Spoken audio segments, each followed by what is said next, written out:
What's up? This is EJ Stewart. What if I dropped 40 days, 40 nights? One, you can't do it. All you are your words. If there's anything you learned about me, I'm going to keep it 100 with you. Going to be a long 40 days this year. My skill shot will hold for your city for 40 days. Rest in peace to all my ops. You're the guy who can't finish a sandwich. You think you can go 40 days?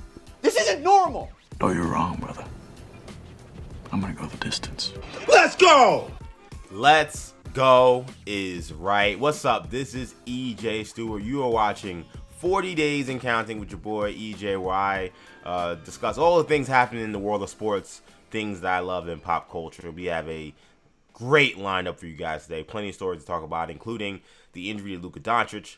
Doncic in the Lakers blowout loss at Oklahoma City Thunder seemed to pull his hamstring. It did not look good. Had to slowly walk back to the locker room. Was not able to continue playing in this game. It seemed like he had tweaked this hamstring earlier in the game. This is the same hamstring that had him out 4 games prior to the All-Star break. So extremely bad news for the Lakers. An absolute nightmarish night in Oklahoma City. So we'll discuss the ramifications of that. Staying with the Lakers, we also got to talk about LeBron James, because LeBron James made some controversial comments about the Memphis Grizzlies organization, suggesting that the team should move to Nashville. So we'll play those comments for you a little bit later, give you guys my thoughts on that. Plus, the Raiders have a new QB. No, I'm not talking about Fernando Mendoza. That comes in a couple of weeks. He will be the Raiders' quarterback for the future, but it appears their quarterback for the present is one Kirk Cousins, who they signed to a deal yesterday. We'll break down that deal a little bit later as well. And it's Final Four weekend, so we got to give a breakdown of what's going to happen with the matchups between Illinois and UConn, Arizona and Michigan. Daredevil Born Again came out this week with 2 episodes. I want to discuss those as well. So we got an absolute loaded show for you guys today. 40 Days and Counting with your boy EJ Stewart, streaming live multiple spots, including streaming live on YouTube. New Generation Media is where you'll find the channel on YouTube. If you're there, do me a favor. Make sure you, A, subscribe to the channel. B, make sure you like this video. And C, leave a comment in the comment section, either during the show or after the show, showing your support, saying I'm a moron, whatever you want to say about the show. We greatly appreciate it. Again, engage with the show in any way you can. Like, comment, and of course, subscribe to the channel, New Generation Media. My dad's already up this morning, watching on X. We're on X as well. Hey, Dad. We're on X. EJ_Stewart is where you'll find me on X. Make sure you follow me on X, EJ_Stewart. By the way, also follow me on Instagram, where we're streaming live from Instagram, because I just pressed the button to make sure we're going live on Instagram. Streaming live on Instagram, IG Live, Action EJ is where you'll find me there. Also, follow me on TikTok as well. Not streaming live on TikTok. Make sure you follow me anyway. Plenty of fun content on there. But make sure you follow me on Instagram, Action EJ, where we're streaming live. Make sure you follow me on X, EJ_Stewart, where we're streaming live. And of course, make sure you subscribe to the channel, the hub of where this all begins, New Generation Media, which is our YouTube channel. And like all episodes of 40 Days and Counting and all the other podcasts we do, all audio versions of this show will be podcasted onto our individual podcast channel. For this the channel, just search New Generation Podcast Network wherever you get your podcasts. You can get not just this episode of 40 Days and 40 Nights, or 40 Days and Counting, I'm sorry, but all episodes of 40 Days and Counting, plus episodes of 40 Days and 40 Nights that we did way back a couple weeks ago, that we wrapped up. Hero Talk, Sports Talk, Imperial Broadcast, all the content we have here at New Generation Media. The channel started by myself, my brother Kendall Stewart, my brother Shamari Stewart. All that content in terms of the audio podcast live on New Generation Podcast Network. So just search wherever you get your podcast to get these shows. And while you're there, also, if you can, give us a 5-star review, leave us a written review, all those things. And by the way, make sure you hit download as well on New Generation Podcast Network. Okay, so let's get the ball rolling here. 40 Days and Counting, a lot to get to, and plenty of time. It's not like we got a time limit or anything, but I want to make sure I get to this stuff efficiently. So we got to talk about what went down in Oklahoma City last night. So the Lakers got absolutely throttled by the Oklahoma City Thunder. They lost 139-96.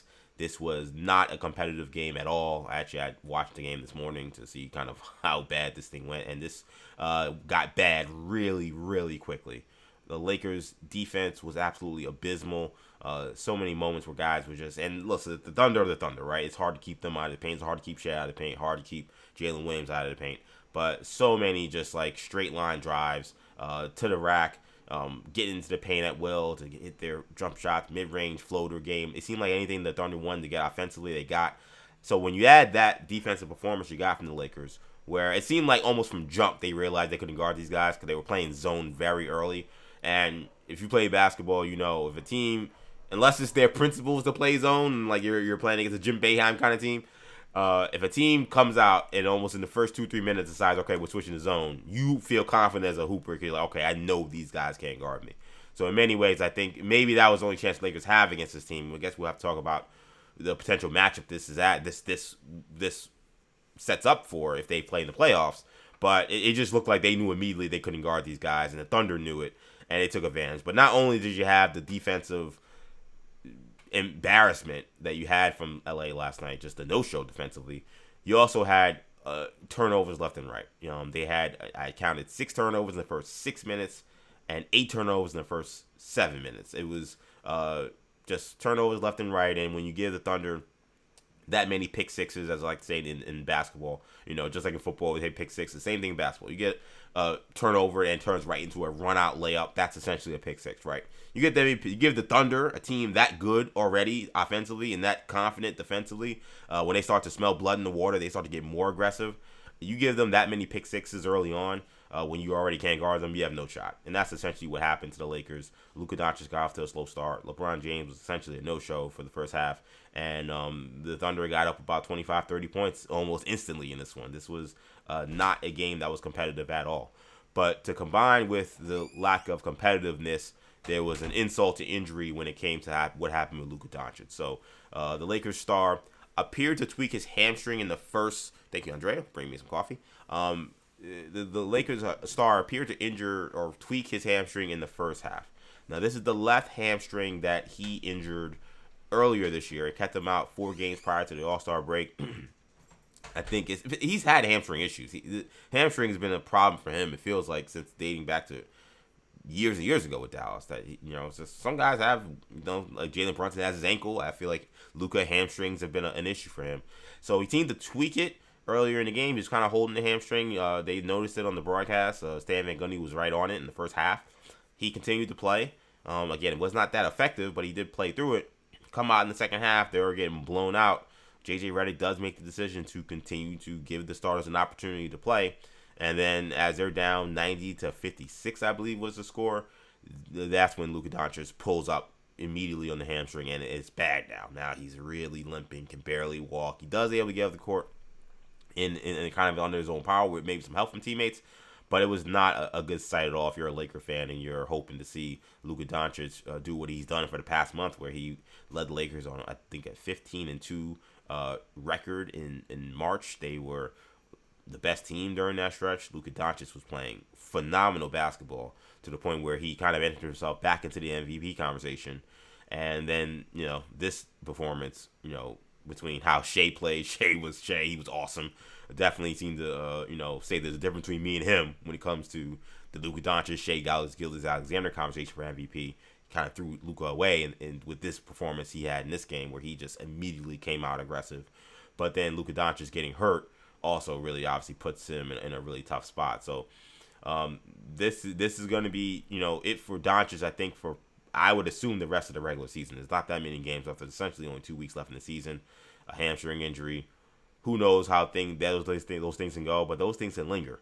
So I think if you're a Laker fan, I would be extremely concerned right now about where things stand. It's as optimistic as you may have been literally prior to this game. And I think even if you take one on the chin against the Thunder and you get blown out, and we have these questions about, are you a contender? Can you really compete? Like, those things they'd all be accurate and they'd all be apropos, so you would live with that. But I still feel like, okay, listen, let's just get to the playoffs. We have Luka healthy, LeBron's healthy, we got Reeves healthy. Like, we finally got everybody together, and we're actually starting to play really great. Okay, that game sucks, but it's the regular season. Who knows if we even see the Thunder in the playoffs, because you never know how the playoffs go. So I think you were able to kind of maybe put last night aside. Now you can't, because a situation happened that could actually have huge ramifications for the rest of the season for the Lakers. So it's a devastating blow potentially. And here was JJ Redick. I want you to hear from him regarding the decision to let Doncic play after it seemed like he had the tweak of his hamstring. Yeah, we checked him out. He got work done. He was cleared. I mean, we're not going to put a player at risk. Those things happen. Yeah, I mean, they do happen. But the reality is, for a guy who has had hamstring issues, he shows you any tweak, and you're down 30 points, you're just going to be questioned. You're just going to be questioned about whether or not he should have been playing out there.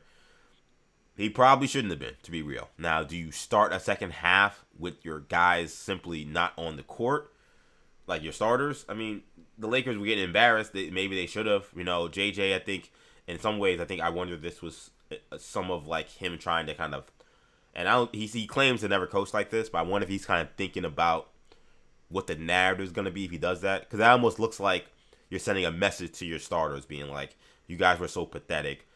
Even though we're down, it looks like, I'm trying to do the math here. They were down 30 points, it looks like, at the halftime. Like, this was over. Yeah, essentially 31 points.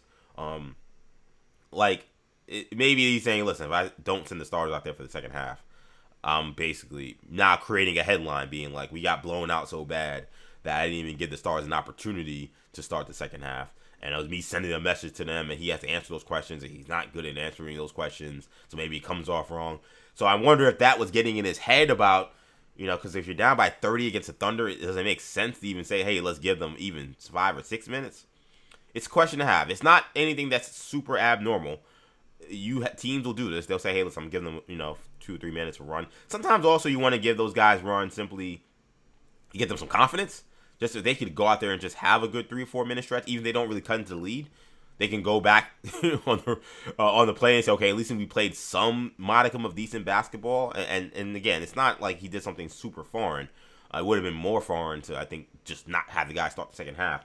But I think considering Luka had some kind of tweak in the first half, that's where I wonder, okay, maybe he sits. Maybe everybody else, you guys go out there, LeBron probably wouldn't pissed if Luka got to sit. He had to play. But LeBron and Reeves and all the guys, Ayton, okay, you guys got to go play. But Luka, I don't like how that looked with his hamstring. Let's just pull him out of precaution. That probably would have been the right move. Obviously, it would have been the right move because what happened was disaster, right? And he mentioned that essentially he gave them 6 minutes. Luka got injured essentially 4 or 5 minutes into the half. So it's like they were 1 or 2 minutes away from probably him getting pulled, and then he no pun intended, pulls his hamstring.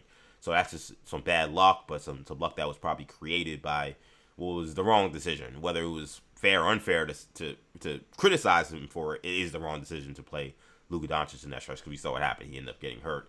So there's another part I want you guys to play. I want to hear you guys as well. That was a soundbite of some of the hamstring. Here's the part where he's talking about giving them the first 6 minutes to see if they can do something. It was discussed at halftime. Thought we'd give those guys about 6 minutes, and then we were going to, if we didn't cut into the lead, we were going to pull them. And obviously it was around that time that I don't remember the exact time, but that happened. Yeah, so that's what I was just saying before. So essentially he said I was going to give them 5 or 6 minutes. Luka was checked out by the medical staff. They cleared him. I don't know what was done to clear him. Again, I'm not a doctor, but you got to give that to the doctors. But yeah, now if you're the Lakers, this is scary hours, right? Like, you're 2 weeks away from the playoffs. The Western Conference is too good where you can't. I don't think you can pull what Jalen Brunson pulled for the Mavs a couple years ago, where they played against Utah Jazz and with a Luka Doncic, who I think also at that time was dealing with a hamstring injury, can miss the first couple games, and Jalen Brunson can go nuclear. They could basically beat the Utah Jazz without Luka Doncic, and allowed him to then come back in the second round, play a great second round series. I forgot who they played, but they beat somebody in the second round, and then they were able to go to the Western Conference Finals with him and Brunson playing so well. I don't think you can pull that in this Western Conference. Also, they're in a dogfight. Like, that's the thing about the West. The Lakers have played phenomenal, and it hasn't really earned them much. Like, they're the number 3 seed in the West right now. They have 50 wins, 50-27, but they're only 1 game ahead of Denver. They're only 2.5 ahead of Houston, and only 3.5 ahead of Minnesota. Now, none of those teams, all those teams are playoff teams, so they're not in danger of missing the playoffs. That's not going to happen. In fact, I think they clinched. They clinched the division. So that's fine, right? But if you're talking about seeding, I mean, you'll see how the Lakers stretch. I'll look at their schedule real quick, but it's not absolutely implausible that they fall all the way to 6. That's in play. You know, like playing without Luka Doncic for all these different games. They have the Mavericks coming up. The rest of the schedule, you got Oklahoma City again. I don't think that's going to go well given how this game went. You got Golden State, you got Phoenix, and you got Utah, right? So some tough games in there for sure. You know, Oklahoma State, Golden State's playing for their playoff lives, and Phoenix is a very good team, right? They're not going to make the playoffs in terms of it being a top 6 seed, but they very well could make the playoff field when it's all said and done. Utah tanking, so you assume that last game you could salt away, but this is not a good stretch, right? You know, and again, this is April 3rd right now. Season ends on the 12th. Playoffs will start the weekend following that. So you're talking about the 19th, potentially for our first playoff game is April 3rd. That's 2 weeks.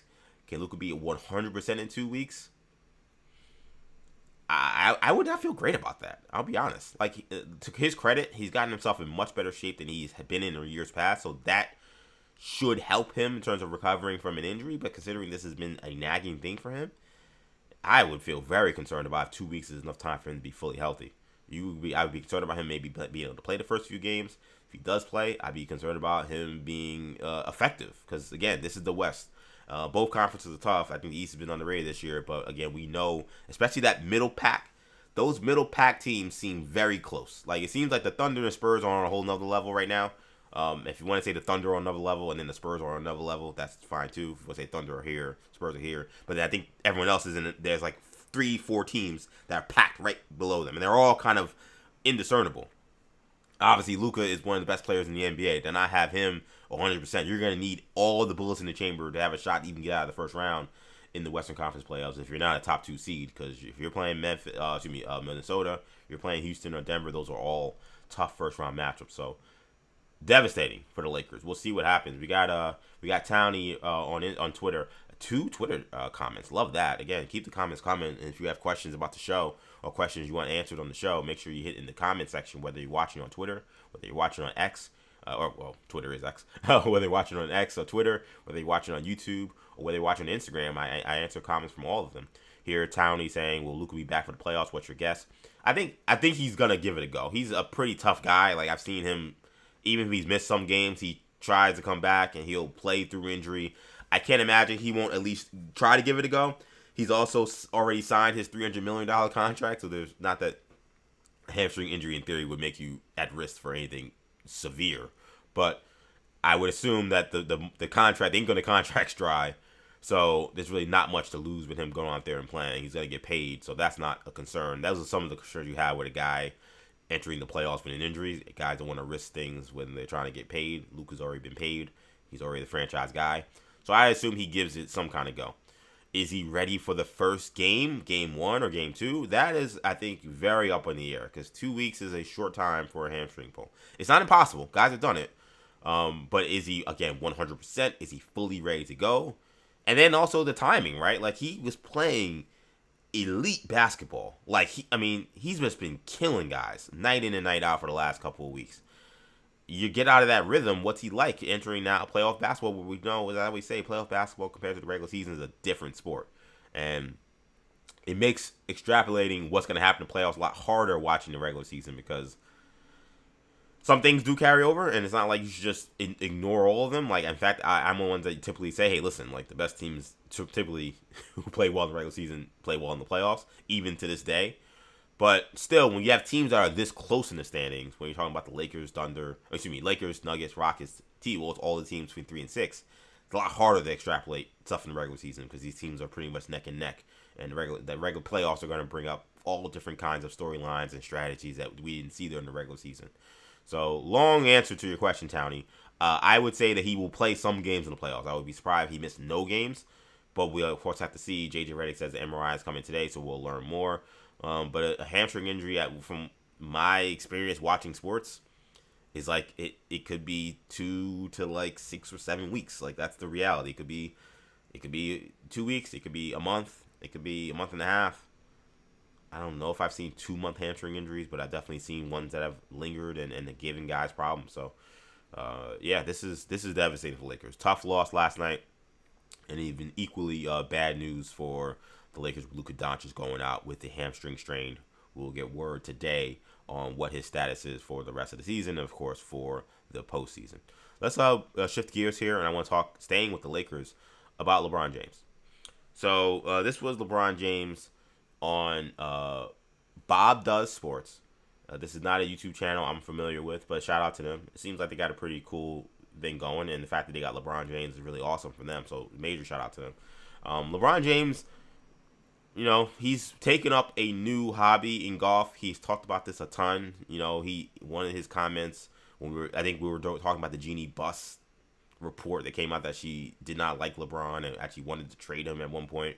One of the things he said to kind of dismiss those reports was that he doesn't care about reports anymore, and that all he cares about is that he watches golf videos all day. That golf has become his number one obsession of late. Which this is what happens, ironically, to a lot of men in their mid-40s, especially men with a lot of money. So it's not like this is a shock that this is something that would come to him. But no, he really, apparently really loves golf. I'm not familiar if this is all Bob does and his crew do, but today, in this clip I'm going to play, they were playing golf. So LeBron's on the golf course hanging out with them. And they were kind of asking him about, you know, what's it like at this stage of his career, because he's been in the NBA for forever, right? Like, you're talking about 23 years. And, you know, do you get tired of travel? Because for a guy of his superstar stature, you would assume that probably doesn't come with a lot of fun. And to LeBron's credit, he basically says, oh, yeah, I hate it, especially going to cities like Milwaukee and Memphis. So does the travel get worse for you, or? Yeah. Yeah, it just wears on you more? Yeah, random Tuesday in Milwaukee, staying at the Hyatt at 41 years old. You think I want to do that? Being in Memphis on a random ass Thursday. I'm not like the first guy to even talk about it in the NBA. Like, we all like, you guys have to move. Just go over to Nashville. You got Vanderbilt over there. You got the NASCAR. You got a stadium. Don't they got a hockey team too? Yeah, Predators. Predators, yeah. Like, they got everything. Ew. That is gross. That is nasty. I wish I had my shame thing, because shame on LeBron. That clip, I've watched this clip now and heard this clip. This is probably the fourth time hearing it. Every time I hear it, it sounds worse. I will play the second clip here because he continued about Memphis. Because one of the men on the thing kind of made a joke being like, oh, Memphis Grizzlies fans, if you ever thought LeBron James coming to your city, I guess, sorry for you, buddy. Like, you're not going to be having LeBron there. And LeBron doubles down, talking about the city of Memphis, saying that, in fact, if he was drafted there, he might not have ever played there. Doesn't look like LeBron's going to be on the Grizzlies anytime soon, so Grizzly fans out there. Yeah, they know. Their only chance was in 2003 if they would have won the lottery to get me there. And I might have pulled a Eli Manning and not showed up.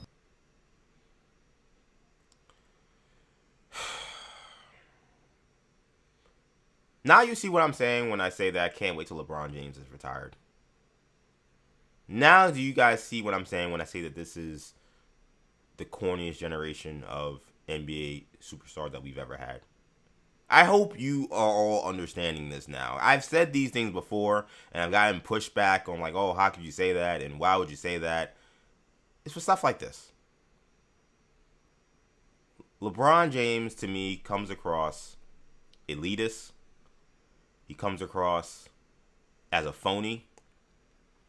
And for someone who tries to present himself as the kid from Akron and the guy that always thinks about the disenfranchised people, to talk about this team, the city, the organization that has the highest concentration of black fans of any other NBA city in this way, it's just nasty work. There's no other way to describe it. I'm sorry for the witnesses. I'm sorry for the sycophants. I'm sorry for the people who are too busy on their knees licking LeBron's, boots. But there's no other way to describe it. This is gross. And I want to say this, and I want to be as clear as possible with this.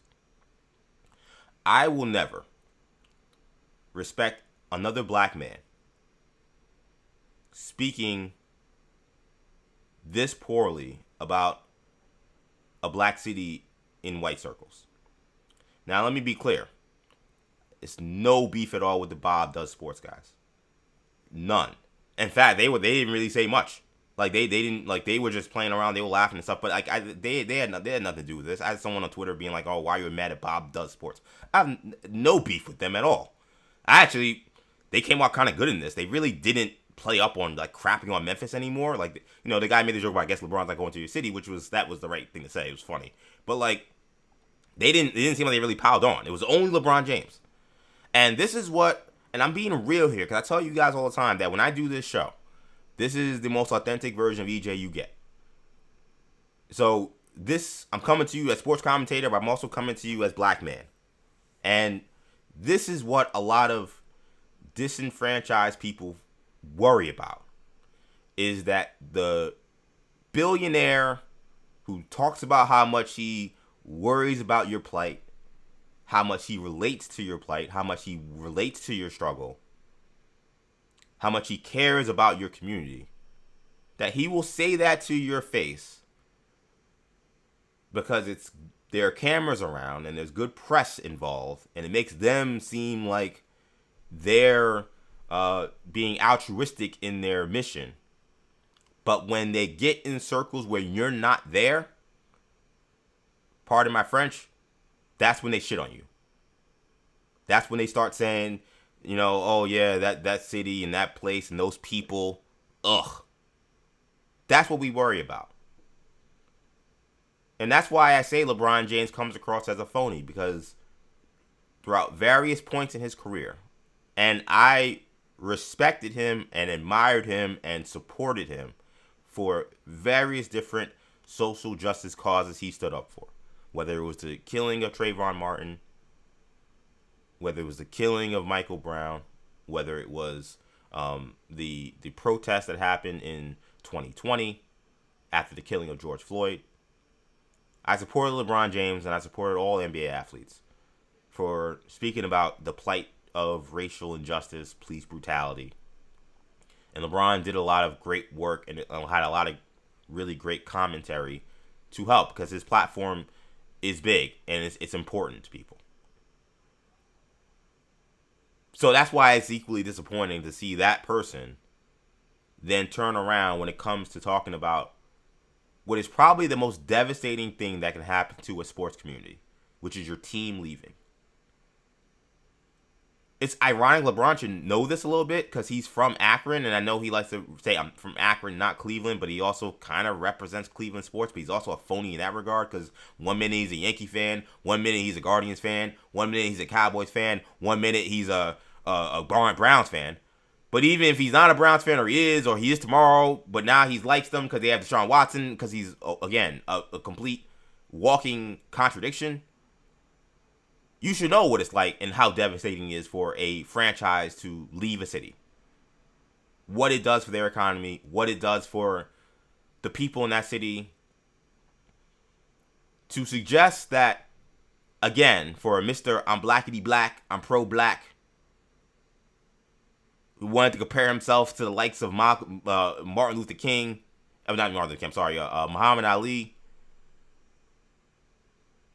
For someone like that to then turn around and see a city that has, again, the highest concentration of black folks and who watch the NBA, who are fans of the NBA. This was a study that was done by Nielsen in 2014. And considering the changing demographics of the cities that are in the NBA, I would bet you that they're still, if they did it today, easily top 3. To say that community shouldn't have a team anymore and that they should move to Nashville because, in his words, they have hockey, Nashville, and Vanderbilt University? Are you kidding me? This is the man that calls himself a social activist?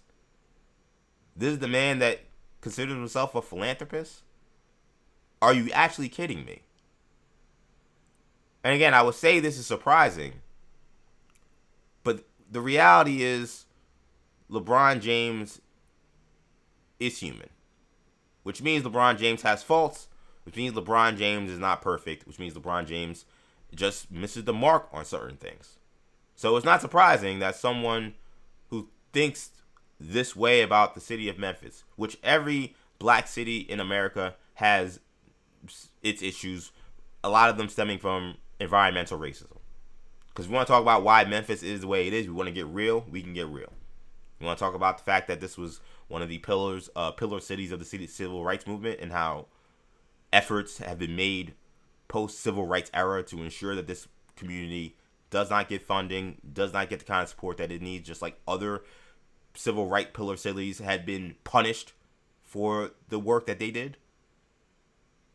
So it's not surprising that a place like Memphis that has its struggles, though, and I don't want to get into like this, like, oh, look at the crime rate and all that, Fox News bait BS. I'm not getting into that. But for a city that actually has dropped violent crime rate over the last 2 years by 40%, a city that's trying to do better. Mr. President Donald Trump was just there a couple weeks ago to talk about how impressed he was with how Memphis has turned around the state of violence in the city. And he has sent in the National Guard. He sent in there was a federal Memphis violent crime task force that was put there. And the city of Memphis seems to have collaborated well with the Trump administration when it comes to that. But again, it's not surprising for someone who consistently misses the mark on certain things to miss the mark on this when it comes to Memphis, considering this is a guy who thought it was a good idea to wear sneakers that were colored, inspired by the motel where Martin Luther King was killed. This was supposed to be a tribute to Martin Luther King. In the infamous now motel, which has become, and credit to the city of Memphis, because of course, whenever a tragedy that happens, it really, and that's another thing. We're talking about why the city is the way it is. That's another thing that devastates the city. Like Dallas will tell you that it still isn't the same since JFK was shot. Like there are things that happen in certain cities that if it happens in your city, it changes you forever, right? LeBron James taking the infamous motel where Martin Luther King was killed and using that as a inspired colorway for his sneakers, the Lorraine Motel in Memphis, which is now, to Memphis's credit, they tried to make it a museum, a place where people can visit and again, learn more about the civil rights movement, learn more about Dr. King, more about civil rights.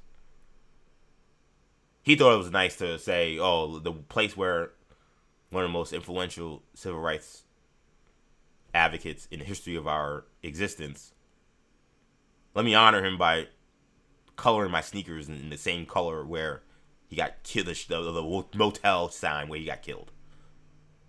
This is who LeBron James is.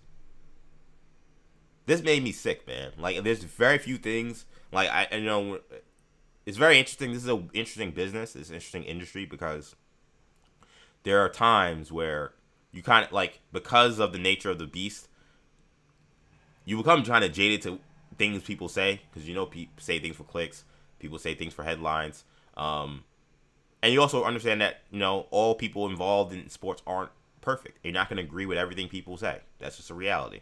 And so I kind of you become desensitized to a lot of things that athletes say or people in the media say, simply because it's just the nature of the beast. But then it's ironic because you have to react to them. So like it's like, how do you drum up reaction to things if you actually become desensitized? So you kind of have to also.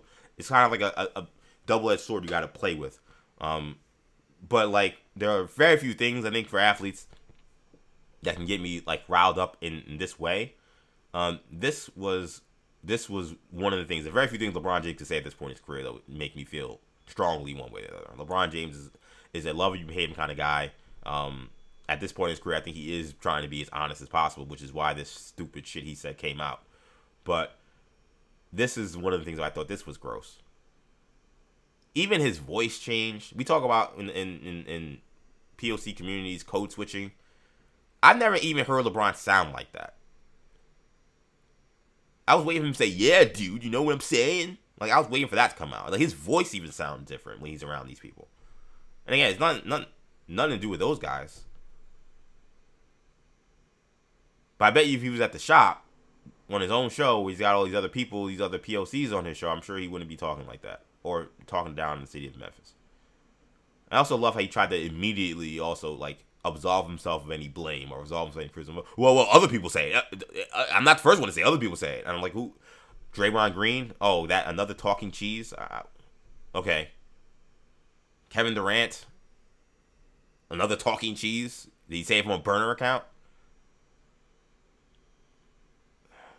Again, that doesn't help his case to me. I'm like, yeah, all you guys are corny. You're a corny generation of NBA athletes, man.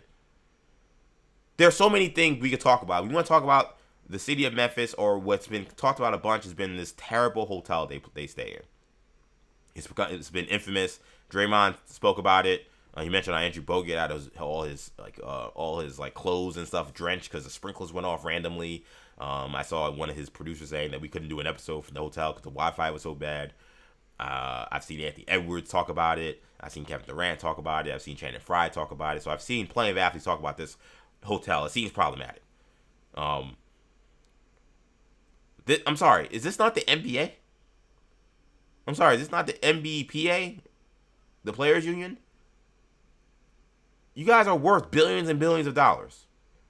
How many collaboration and partnerships do you have with hotels? I feel like every time I watch an NBA game, this is hotel for this is a commercial for the Hilton. This is a commercial for the Hyatt. This is a commercial for the Westin or all of different kinds of hotels. I feel like a hotel commercial is literally every time a game goes to a timeout. You want to talk about influence in terms of how you maybe improve a situation? Instead of saying that, I don't know, a community that already is disenfranchised should just lose their team because you don't have a good hotel. Maybe you say, hey, let's partner with a hotel company to help build a better hotel in the city. I mean, that doesn't sound like that's that hard. This is a man who, when the players were talking about sitting out a basketball game and maybe boycotting the rest of the bubble because another black man was shot in Wisconsin, this is a man who got Barack Obama on the phone in a matter of minutes. So the last thing I want to hear is, well, they don't have the influence to make any kind of change. BS. They do. LeBron James himself is a billionaire. There are so many other athletes in the NBA who are worth hundreds and hundreds of millions of dollars. The NBA itself is a multi-billion-dollar conglomeration. I think building a state-of-the-art hotel near FedEx Arena is not asking too much. But when it comes to talking about disenfranchised communities, and when it comes to talking about disenfranchised people, it's never about actually helping them. Because they look down on them. It becomes something bigger. It becomes the most extreme. You have a bad hotel, so the extreme is the team has to just leave. And take it to a predominantly white city where there's hockey, and there's Nashville, and there's NASCAR, and there's Vanderbilt University. And again, I have no beef with hockey. I like hockey. I have no beef with NASCAR. I like NASCAR. And people who know me growing up, I used to play NASCAR Thunder on GameCube hours and hours and hours. I love NASCAR in hockey. Vanderbilt, I have no good or bad thing to say. I feel I'm indifferent. But I'm not against them. And Nashville seems like a really cool city. It's one of the cities I want to visit. It's one of my bucket list cities I'm hoping to visit at some point soon. So it's not like there's a beef for Nashville at all. But it is gross for a guy who claims to care about fans and care about the health of the NBA to think that it is best for the NBA for a disenfranchised small market community to completely lose their team because you as a 41-year-old don't want to stay in a Memphis hotel on a random Thursday night. You're a basketball player. I'm so sick of these guys. Like, they think they're on some higher platform and some higher pedestal than they are. You're a basketball player. You're not a dignitary. You're not a president. You're not a senator. And not that those guys are good anyway. They suck too. But you're a basketball player. You show up in a city on a random night to play basketball and then go home. You're not asked to go and live in a community for 3-4 weeks. You're not asked to go into a community and do philanthropy work or anything. Like, we're not asking you to do much. Show up in the city, entertain for a couple of hours, and then you get on the plane and you go home.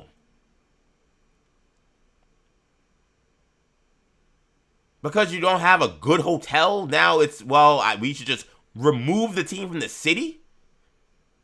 Really? The NBA, with all the resources, all the market, you created an NBA bubble out of nowhere. You showed up in Disney World and said, hey, we need to play basketball here because there's a global pandemic. We got to figure it out. We got a couple of months. And you made it work. You telling me that those people who made a whole basketball city, essentially, out of Disney World, couldn't figure out how to make a state-of-the-art hotel in Memphis? You know that you don't believe that. You know that. But no, it's okay. LeBron, he's a civil rights activist. He cares about people. He cares about the causes. Just like, he like when he was on the first page of the autobiography of Martin Luther King, Malcolm X, and he didn't know anything about the book or anything that he learned from it. I wonder where he's at in that book. Has he read past chapter 2, 3? He's a phony, man. Like, this is why. I'm sorry. And again, there are a lot of sycophants and people are like, oh, fake outrage and fake whatever. I'm sorry I care about stuff.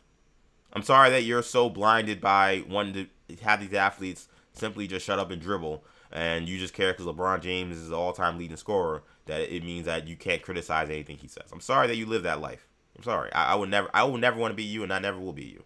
Ever. So, hope you like the taste of leather. You never see me licking boots the way some of these sycophants will lick boots whenever you criticize one of their favorites. This was disgusting.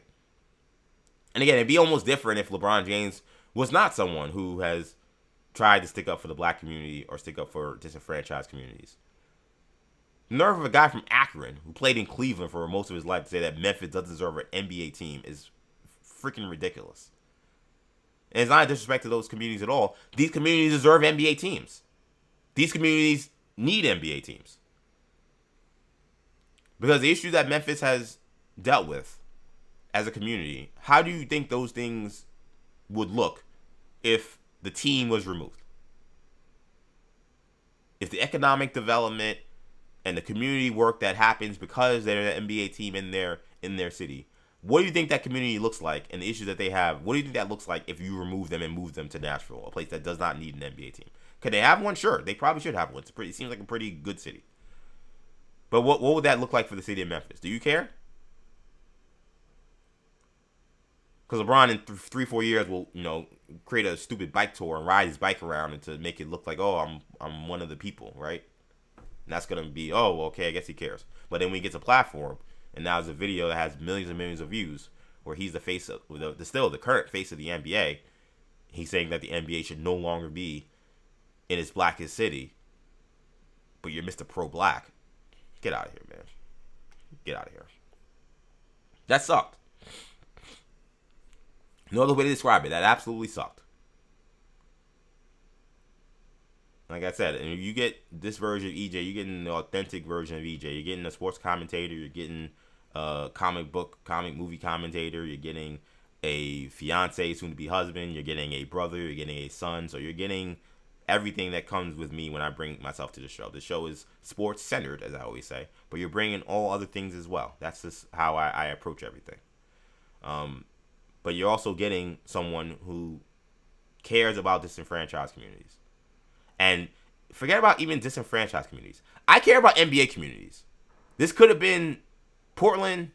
This could have been Sacramento. This could have been a lot of NBA teams. We should not be taking NBA teams out of cities, period. Unless there is some kind of severe issue with non-fan engagement. I know the players have complained about, safety concerns in Memphis. And Memphis, again, has been a city, again, that has had high crime for sure. It's one of the most violent cities, if not the most violent city in America for a considerable amount of time. Again, crime has dropped considerably in the last 2 years. But this is, unless you're talking about some kind of severe situation, that's, again, one thing. But in almost all situations, you cannot say you're pro NBA fans and you're pro a team losing its team, a city losing its team. That is insane. And they always pull, not always, but they a lot of times will pull this kind of stuff with places that maybe don't have the kind of support and the kind of backing to stiff arm them. Again, Memphis is a small market team. It's a city that's in disenfranchised for many, many, many decades now because of its role in the civil rights movement. It's a city with rich history, particularly rich black history. But what comes with that comes a double-edged sword for any of these kind of towns. And you saying that those fans don't deserve NBA basketball because, well, the issues with the city. Okay, well, what again? You claim to care about things outside of basketball. Your whole thing is more than an athlete. Isn't that like your slogan? Does this sound like more than an athlete? He should change his slogan from more than an athlete to only a billionaire. Because that's what I see here. That's what LeBron James is in these comments. The more than an athlete LeBron James, I can't imagine saying that a community that lives and dies with the Memphis Grizzlies, it's a engaged fan base. It's not like this is a fan base that sucks. Grizzlies have great fans. Now those people just lose their city. Why? Well, I don't want to stay in a hotel on a random Thursday night in Memphis. You're 41 years old, bro. What do you want to do on a random Thursday night in Memphis? What do you want to do on a random Thursday night in any city? You're 41 years old. You're not one of these little kids that want to run around and you shouldn't be, at least, hopping in the club. You're 41. This guy talks about the long preparation he has to do to get ready to play in games and the millions of dollars he spends on his body. I would think that going to Memphis, because there's not much to do, according to your words, would be great, because then you can spend more time getting ready to play that night. You don't want to be in a random, and the shot he took at Milwaukee too. Another very black city, by the way. Don't get Wisconsin confused. Wisconsin is one thing, but Milwaukee has a lot of black folks too. It's ain't Milwaukee, a random Tuesday night in Milwaukee. You know what? Like, yeah, we need to have small market teams in the NBA, LeBron. I'm sorry, Your Highness, that you have to show up in Wisconsin and Tennessee every now and then. But it's important for the league to have multiple spots in small markets because that is how you grow the NBA. If you're just simply playing in every big market, that takes swaths of Americans and swaths of the country and just removes them from interest in the league. And you can't just survive on playing in only big markets. The NFL has a team in Green Bay, Wisconsin. And they do just fine. Do you think Tom Brady complains about having to be in a hotel in Green Bay on a random Thursday night? No. It's just made me sick. Completely made me sick. It's 40 Days and Counting with your boy EJ Stewart. Streaming live multiple spots. Streaming live on X, EJ_Stewart. Streaming live on Instagram, Action EJ. And of course, streaming live on YouTube, New Generation Media. My guy Ostracized is in the X chat. Memphis is a great town. Shake my head, LeBron. Also mentions Beale Street. Come on. I've never been to Memphis. I would visit. I definitely want to visit. Especially, I definitely want to visit the civil rights, representation in the museum and those different kind of things. By the way, also rich history in the Negro Leagues. They didn't have one of the best teams, but the Memphis Red Sox were one of the 8 founding teams of the Negro Leagues. And to be clear, like, I thought it sucked that Vancouver lost their team. Like, this is a team that was displaced from Vancouver, and I thought that sucked. Now, there was a new city, so maybe it wasn't as much harm foul, but I thought that the NBA pulled the chute on that too quickly. But at the very least, okay, that's a team that's only been around for 5 years, so maybe the pain isn't quite as bad. The Memphis Grizzlies have been in Memphis for 20-plus years almost. And we're saying now is the time to move them? There's literally a generation of Grizzlies fans, people that are in their teenage years, 20s, kids that have now become Memphis. The Grizzlies being in Memphis is a fabric of the NBA. It's what they know. And then also these idiots that keep saying, oh, just move the team to Nashville. You know how freaking far Nashville is from Memphis? Like, they keep saying, oh, no harm, no foul. You're still in the state of Tennessee. It is 4 hours away. Like, imagine if you told the New York Knicks fans, hey, listen, we need to move your team. We're going to move them to Baltimore. Or we're going to move them to Washington, D.C. We'd be like, what? That's no longer a New York team. That's a different team. Could be like, oh, this team will still be in your community. You'll still be able to figure it out. You'll still be able to be a fan. What? That is so far away for people from Memphis who were for the team that if they have their team moved to Nashville. To say, oh, well, this is no harm, no foul. You didn't lose your team, actually. They're still in Tennessee. I was like telling Knicks fans, oh, yeah, you know what, Knicks fans, your team is moving to Albany. Yep, now you're the Albany Knicks. Don't worry, it's still the Knicks. You're still close, right? It's still your team. What? Albany? You kidding me? Oh, it's in the same state. What's wrong? It's in the same state. Oh, the Buffalo Knicks. Hey, we're the Buffalo Knicks now. LeBron plays for the Cleveland Cavaliers for all those years. What if you just moved Cleveland to Cincinnati? Or you're not a Cincinnati Cavs. You think that would sit well for the community of Northeast Ohio? The community that he grew up in? Community that he still reps? Seriously? Only a billionaire. That should be his new slogan. Not more than an athlete, only a billionaire. He's only a billionaire. We shouldn't ask more of him. We shouldn't ask and expect more of him. Don't ask more of him. Don't expect more from him. He's not more than an athlete. He's only a billionaire. So this is what he thinks of small people. Or people he considers small. We got my guy Jesus in the YouTube chat. Jesus. EJ, happy Friday. Happy Friday to you. Sorry if I sound angry. I don't like it when I feel like people who have all the power in the world use their platform to belittle people who do not have all the power and to push a narrative that could be devastating to a community. I would never stand for that. So it's generally a happy Friday. I may not feel very good about this story. Fluka, gross. Is that his nickname? Is that like a derogatory nickname? I didn't know that this was a one that they call it, or was this like a typo? Yeah, it was bad. That was bad for the Lakers. Luka going out like that. If he's not 100% healthy, the Lakers are cooked. There's no way around this. He's not 100% ready to go. They're losing in the first round. And I think the Lakers were a team that coming into the playoffs, I was leaning towards advancing past the first round, almost regardless of whoever they played, unless they played Denver. With Denver, it doesn't seem like if they were 3, Denver's 4 right now. So Denver, I probably would have said Denver beats them. Everyone else, I think I was willing to maybe push them ahead. I think I would have had them beating the Rockets and beating the T-Wolves this time around. I don't feel good about where the Lakers are now with Luka's injury, for sure. Another one from Jesus. How is Maggie and Perloff? I think they're good. I haven't talked to... I mean, we're still in the group chat, so we talk in the group chat. I know Maggie was asking Manny how he was handling the Knicks and something else was going on. Knicks and Yankees, I think. Oh, no. Manny was talking... McDonald's All-American game.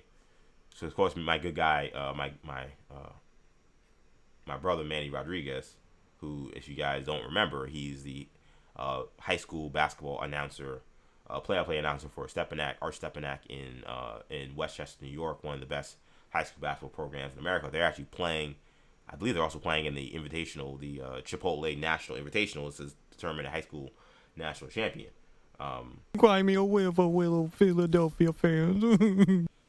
So, Manny's very excited about the McDonald American game, or at least he was, because there was 3 Archbishop Stepanak members playing in the... That's how you make America feel, Bill Belichick. Congratulations, you creep. There were 3 All-Americans playing in there from Archbishop Stepanak, so Maggie was asking him, how are you managing this? And he was like, multiple screens, baby. So the Knicks were playing. That was, I think, the Rockets game, so I'm hoping he wasn't paying too close attention to that. That was a terrible game for the Knicks.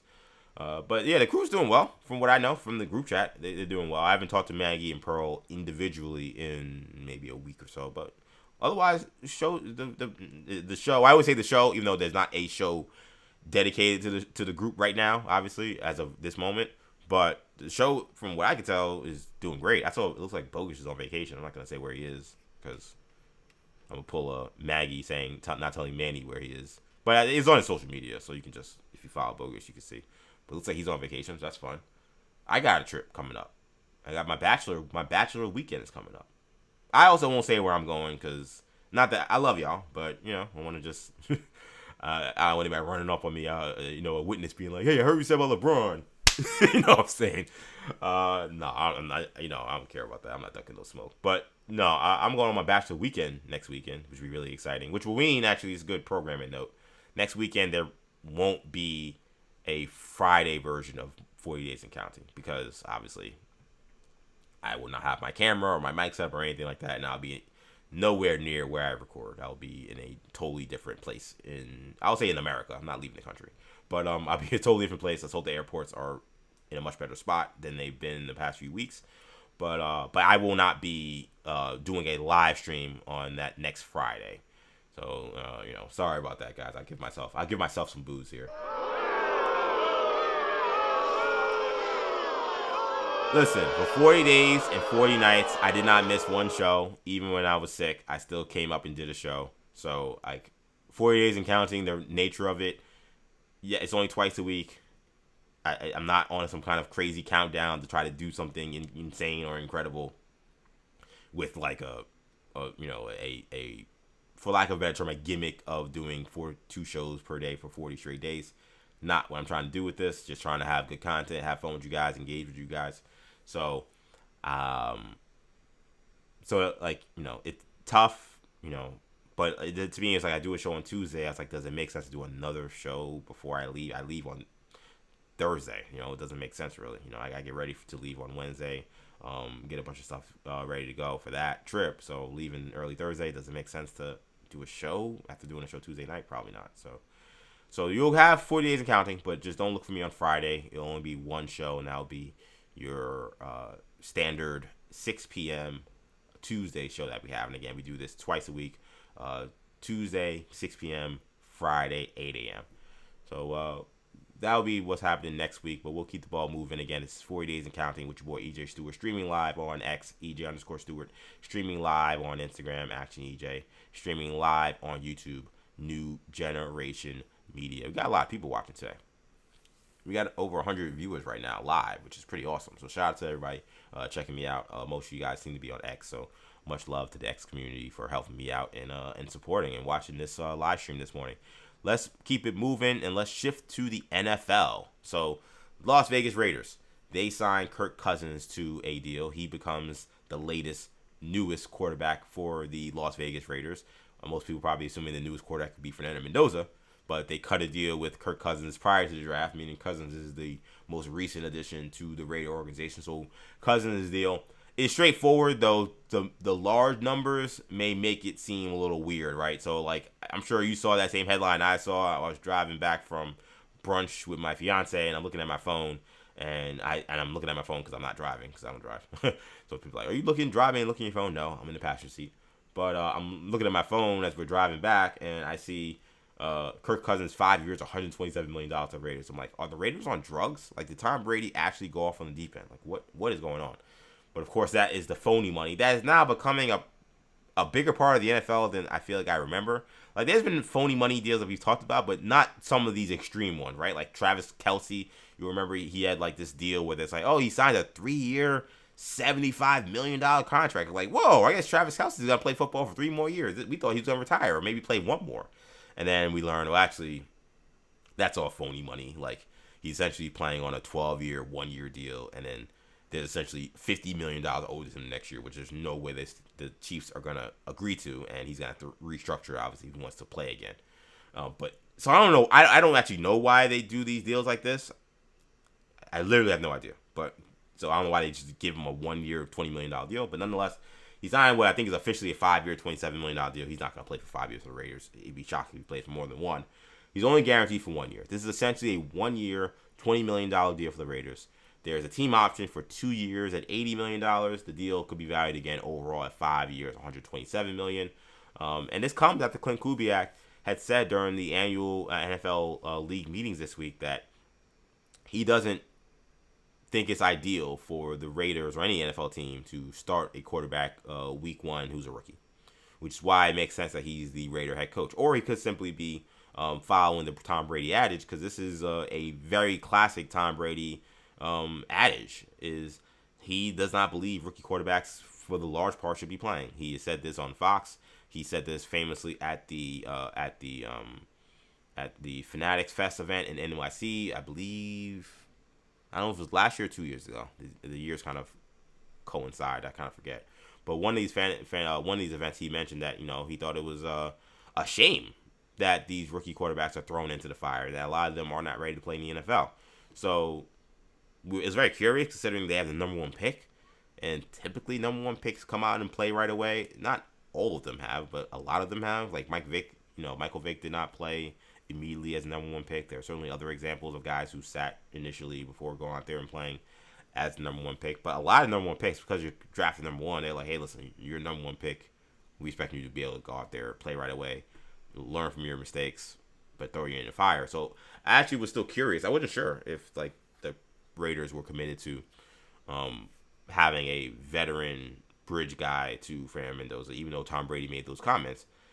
After you heard Clint Kubiak say that, it was unideal for the team to start rookie from day one, and he said that it would be more ideal to have a quote adult playing quarterback that they can learn from before taking over the reins. Those were his words at the league meetings.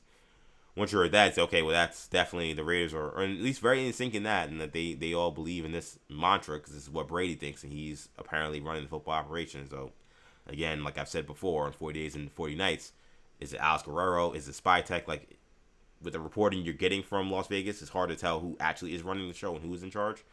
But now Kirk Cousins comes in. This is a guy who definitely wanted to have a shot to be a starter, and it sounds like he's gonna have his shot. So Cousins last year, it was up and down his time with the Atlanta Falcons. He signed there, of course, with that big money coming off the Achilles. He started off playing okay, but still looked a little rusty. Then he injured his throwing arm, shoulder, and bicep injury. Season fell apart his first year. He ends up getting benched for Michael Penix, who was drafted to be the future, becomes the present for them, and they give up on Cousins, who was blindsided when they drafted Michael Penix. So his days were numbered. He did get to play last year after Penix got hurt. Again, he played okay. They ended last year on a 4-game winning streak. He completed 61% of his passes, had 10 touchdowns, 5 picks. He finished 22nd in the NFL in QBR. So he's essentially a below-average QB. He was tied with Bryce Young with those numbers. So whatever you think of Bryce Young, that's what you're probably getting in Las Vegas. So this is where we're at now. So I think Cousins, I think he's going to start week 1. I think that's the plan. I think that they believe as an organization that guys should not be thrown into the fire as rookie quarterbacks. And to be honest, I like this pairing. Cousins, it's going to depend a little bit on Cousins' mindset coming in, but I think assuming he signed with the Raiders, he knows what he's signing up for. He definitely did not seem very happy at all with the situation in Atlanta. And I don't, not that he should have been shocked, but I'm not going to blame him, because if he's told one thing, that you're the guy and we're believing in you, then you draft a rookie quarterback in the first round, you're like, whoa, this doesn't look like I'm the guy. And it's very odd considering you gave him all this money. He was essentially stuck on your team this year, and they are still paying him this upcoming season because of the contract they signed. So it was very, I didn't hate the move, and I still don't hate the move. It didn't work, but I still don't hate the thought process. But it wasn't good for Kirk Cousins that this happened to him, for sure. So he didn't seem like the most willing mentor in Atlanta. I would assume he's in a much better space to be a mentor in Las Vegas, considering he knows that they have the number 1 pick in the draft. So he knows his days probably are numbered there. But I actually really like this fit because I think Cousins, in many ways, is very similar to Fernando Mendoza. Like, I actually feel like when I thought about like player comparisons for Fernando Mendoza, I've compared a lot of Ty Simpson to Kirk Cousins.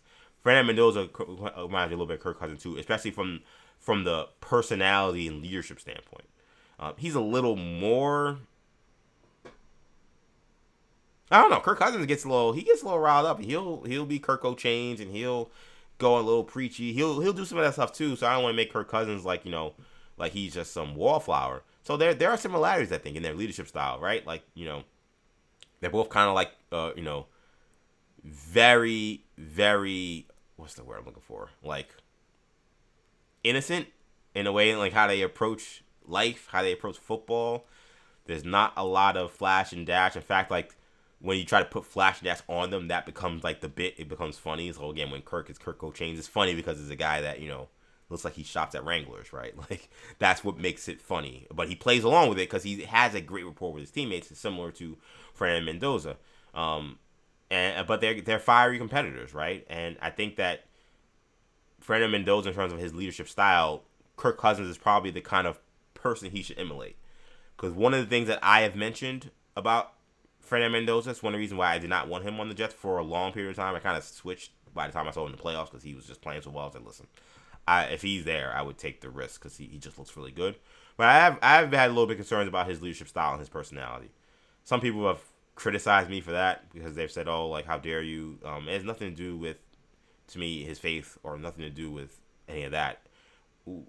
But he comes across, to some people, very cheesy. I don't think he's dishonest or phony or disingenuous. I think that's who he is. But some of that talking really fast, talking about how much he loves his teammates, all that other stuff, like Tim Tebow's, that kind of style, like that stuff could kind of come with a roll of the eyes in the wrong locker room with the wrong group of people. Now, everybody will tell you, listen, you can play. We don't give a damn what you do in terms of your personality. So I always still question that because there are guys who have been able to play in the NFL who have had talent but couldn't find homes or couldn't stay in places because and couldn't really find rapport with teammates because people hated them. Jay Cutler had amazing talent. People didn't like him. Jeff George had amazing talent. People didn't like him. There are plenty of players in the NFL, quarterbacks, that have had talent, but because people didn't mess with their personality for whatever reason, whether it was their fault or whether it was the team's fault, things faltered. So I always had concern for Fernando Mendoza potentially being a Jet because I felt like given the nature of the Jets organization, which is oftentimes in crisis, the nature of the New York sports market, and the nature of the Jets fans, I just thought that if/when times get rough, a lot of what makes Fernando Mendoza a pure-hearted leader and a pure-hearted individual could be used as a joke, could be used as another way to crown on the Jets, and maybe the kid wouldn't get a real opportunity to work through the struggles. Or maybe that nature, because he's not someone who has been criticized in that nature and has faced that kind of heat, maybe that would be something that would crumble him. We just don't know. We don't know what this guy's made of. We won't know until he actually faces adversity. So those were my concerns in terms of him going to the Jets. The Raiders, Las Vegas is kind of a weird city. Like, kind of anybody can fit there. The Raiders are kind of a weird organization. It's kind of like they kind of take anybody. So it actually may end up kind of working out well that this is the team he's going to because they will accept anyone. So I don't have as much concern of him going to the Raiders. I have more concern about, like, is this front office competent?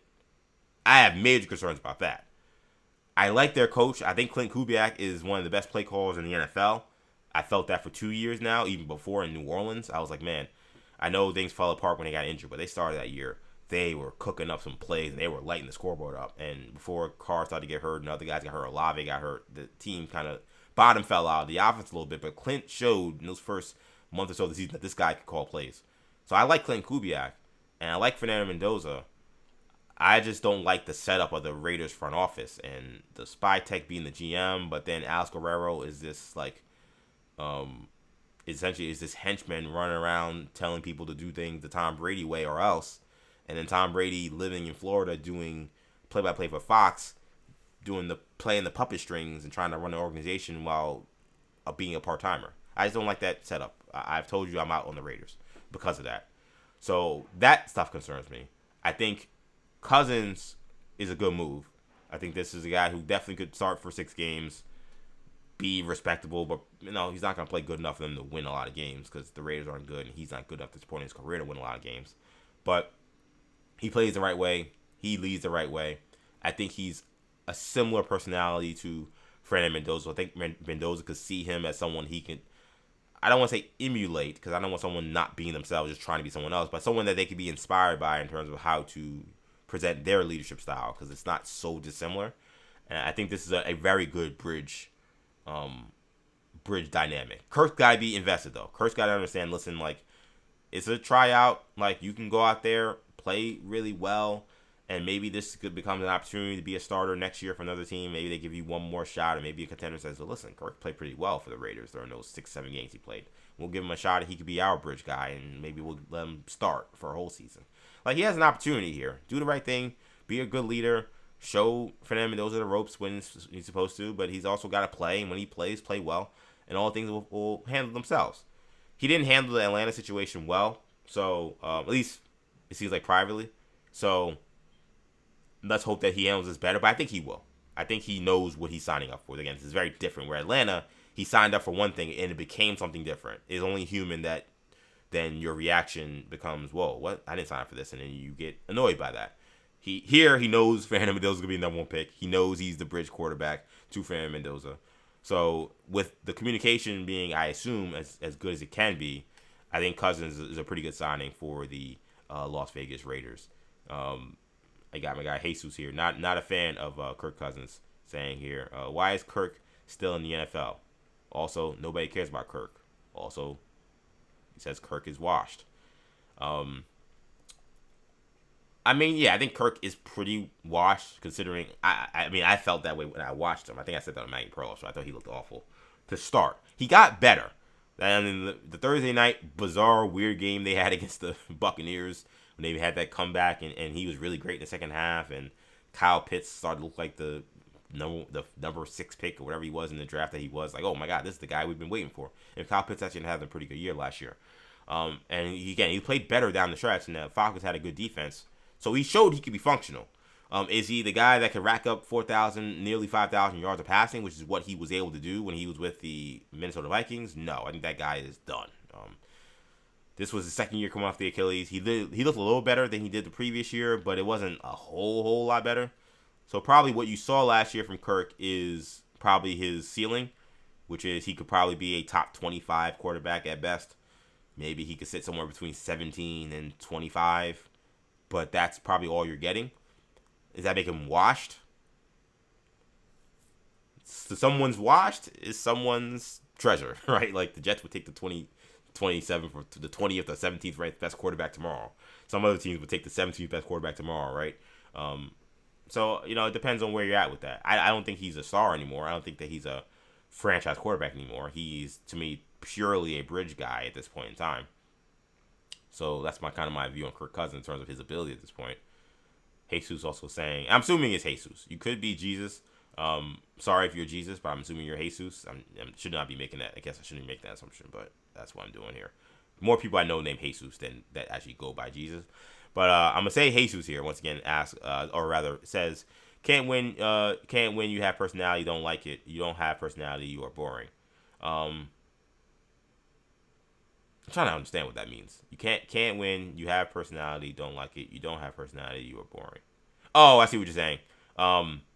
Yeah. So basically, kind of personality kind of is a nothing burger. Yeah, I think personality matters. I think the people who say it doesn't, I think they say it because it sounds good. It sounds tough. It sounds like tough football talk or tough basketball talk. Like, no, personality does matter. Like, Jaden Ivey just got cut because his personality was grating. And the people couldn't take it anymore. Mark Jackson got fired as the head coach of the Golden State Warriors because his personality did not mesh with the rest of the organization. Like, personality matters. People want to work with people who inspire them, or at least don't repulse them. Like, is that the right word? Repulse? I think that's the right word. Sorry if that's the wrong word, but you know what I mean. Like, it's one of those things where it is an important thing, So, and I'm not saying you're saying personality. I'm just saying in general. They're saying like do personalities matter in terms of sports. I think it does. I think people who say it doesn't, they're making stuff up, because you'll hear athletes all the time talk about how much they couldn't stand playing for this guy or this coach or that coach because of personality. Now we could argue, does it result in wins and losses? I think that depends. I think you could have a terrible personality and still be a winner. Like, Kobe's teammates will tell you that Kobe Bryant was not the easiest guy to be his teammate. Like, he was serious 100% of the time. took himself very seriously. Swish Parker tells us he played a whole half of a season where Kobe Bryant never spoke to him, and he was his backcourt mate. Kobe Bryant's one of the ultimate winners of our generation, right? So it's a double-edged sword, but I think personality matters. No, Jesus is here just to be clarified. No, he's saying I'm not saying personality. I'm not saying you're saying Mendoza personality. I'm trying to just get to your previous comment about like personalities in terms of like does it matter, or simply the idea that you can't win, right? If you have personality, people don't like, then they hate you. If you don't have personality, you're boring. Yeah, I mean that's people, right? Like that's people. People are gonna have opinions about you one way or the other. So that's really nothing you can do, whether you're a quarterback or whether you work at a company. I am very fascinated by the Fernando Mendoza professional saga. I'm very fascinated by this. I think this is you get into being great. This is a nothing story, but it's just not something people really talk about. And I think they think it's taboo. I think they think it's because again he leads with his faith, which I have no problem with at all. None. That has nothing to do with what I'm talking about. But I think because of that, if you talk about his personality, I think people think that people construe it as you talking about his religion, and therefore that's you being prejudiced, and that's not what I'm talking about. I'm talking about the rah rah rah. I'm talking about this guy. Actually, I have drops from Fernando Mendoza. I'm talking about this guy. For those who don't know what I'm talking about. Now the Hoosiers are flipping champs. Like that stuff. Like he does that stuff all the time. Like that is like there's not he won a championship. He's really excited. No, that could be week 6 and they beat the Cardinals. That could be his reaction. Like I watched him 2 years in college football. He's like that all the time. And I'm just saying there's no other NFL quarterback I can think of that's like that. So does he tone it down? Does he mature? And he's young. He's 22, 23 years old. Like, I mean, people aren't the same person they are when they're 22. I'm not, like, I understand that. But I'm just saying, he's an interesting personality. And I'm fascinated if, like, this disposition that he presents, like, are all NFL locker rooms going to embrace that, especially if he struggles. If he's great, he's throwing lasers everywhere, yes, I don't think it will matter. But if he struggles, which he could, he's a rookie. It's just a reality. If that happens, what does that look like? I mentioned, I might have said this on 40 Days and 40 Nights, but Cam Ward had a reputation at the University of Miami of being the ultimate leader. The ultimate no-nonsense guy, a guy who takes his craft and football extremely serious. And not that Fernando Mendoza doesn't, but, like, was kind of a hard ass. Like, that was like, he came in, he brought a level of seriousness to the University of Miami that they hadn't had, and he is credited still for the program's revival, even 2 years after now he's been gone, because he set a different tone. He changed the entire tenor of the locker room. And even Fernando Mendoza, even Cam Ward had situations where it seemed like the team was kind of rolling their eyes at kind of his leadership style. Him saying that their ass kind of became a meme. And, one of the reporters got in trouble because he said, all things on planes are supposed to be off the record. And he reported something that was on that plane that should have been off the record. But essentially, one of the reporters for the team, I think he's banned from the plane now, if I remember correctly. But one of the members of the media corps for the Titans had mentioned that on the plane. Some of the veterans, after a loss, were like, hey, whatever Cam Warren said, just ignore him. Like, we're not listening to this. Because he probably was going on some rant about how this is unacceptable and stuff. Because he takes football very seriously. That's a guy who's supposed to be a great leader, who everybody embraced, who everybody rallied around, who, like, the one thought about him is, this is a guy that, like, man, who doesn't want to run through a wall for that guy? Apparently the Tennessee Titans did it. So if I'm saying, like, that guy had trouble, I thought that would be no problem for him walking into an NFL locker room. If that guy had trouble, I think this guy. Now the Hoosiers are flipping champs. I think that guy may could run into some trouble. He may not, but it's just I think it's the underlying thing about when I talk about the Fernando Mendoza profile as a scouting situation. It's one of the things that I do think about. It just is. But shout out to the Raiders. Shout out to Kirk Cousins getting another bag. It's not the bag that people were trying to say it was. It was not no 5-year, $127 million. But it was a nice little bag. So he gets to get another opportunity to start. So that's good for him. Okay, so the Final Four is this weekend. Cannot wait for the Final Four. 2 awesome matchups Saturday. So just after 6 o'clock, you'll have UConn versus Illinois. And then somewhere between 8:50 and 9 o'clock, somewhere around there, you'll have Arizona versus Michigan, a battle of 2 number 1 seeds, the number 2 and number 3 overall seeds in this tournament.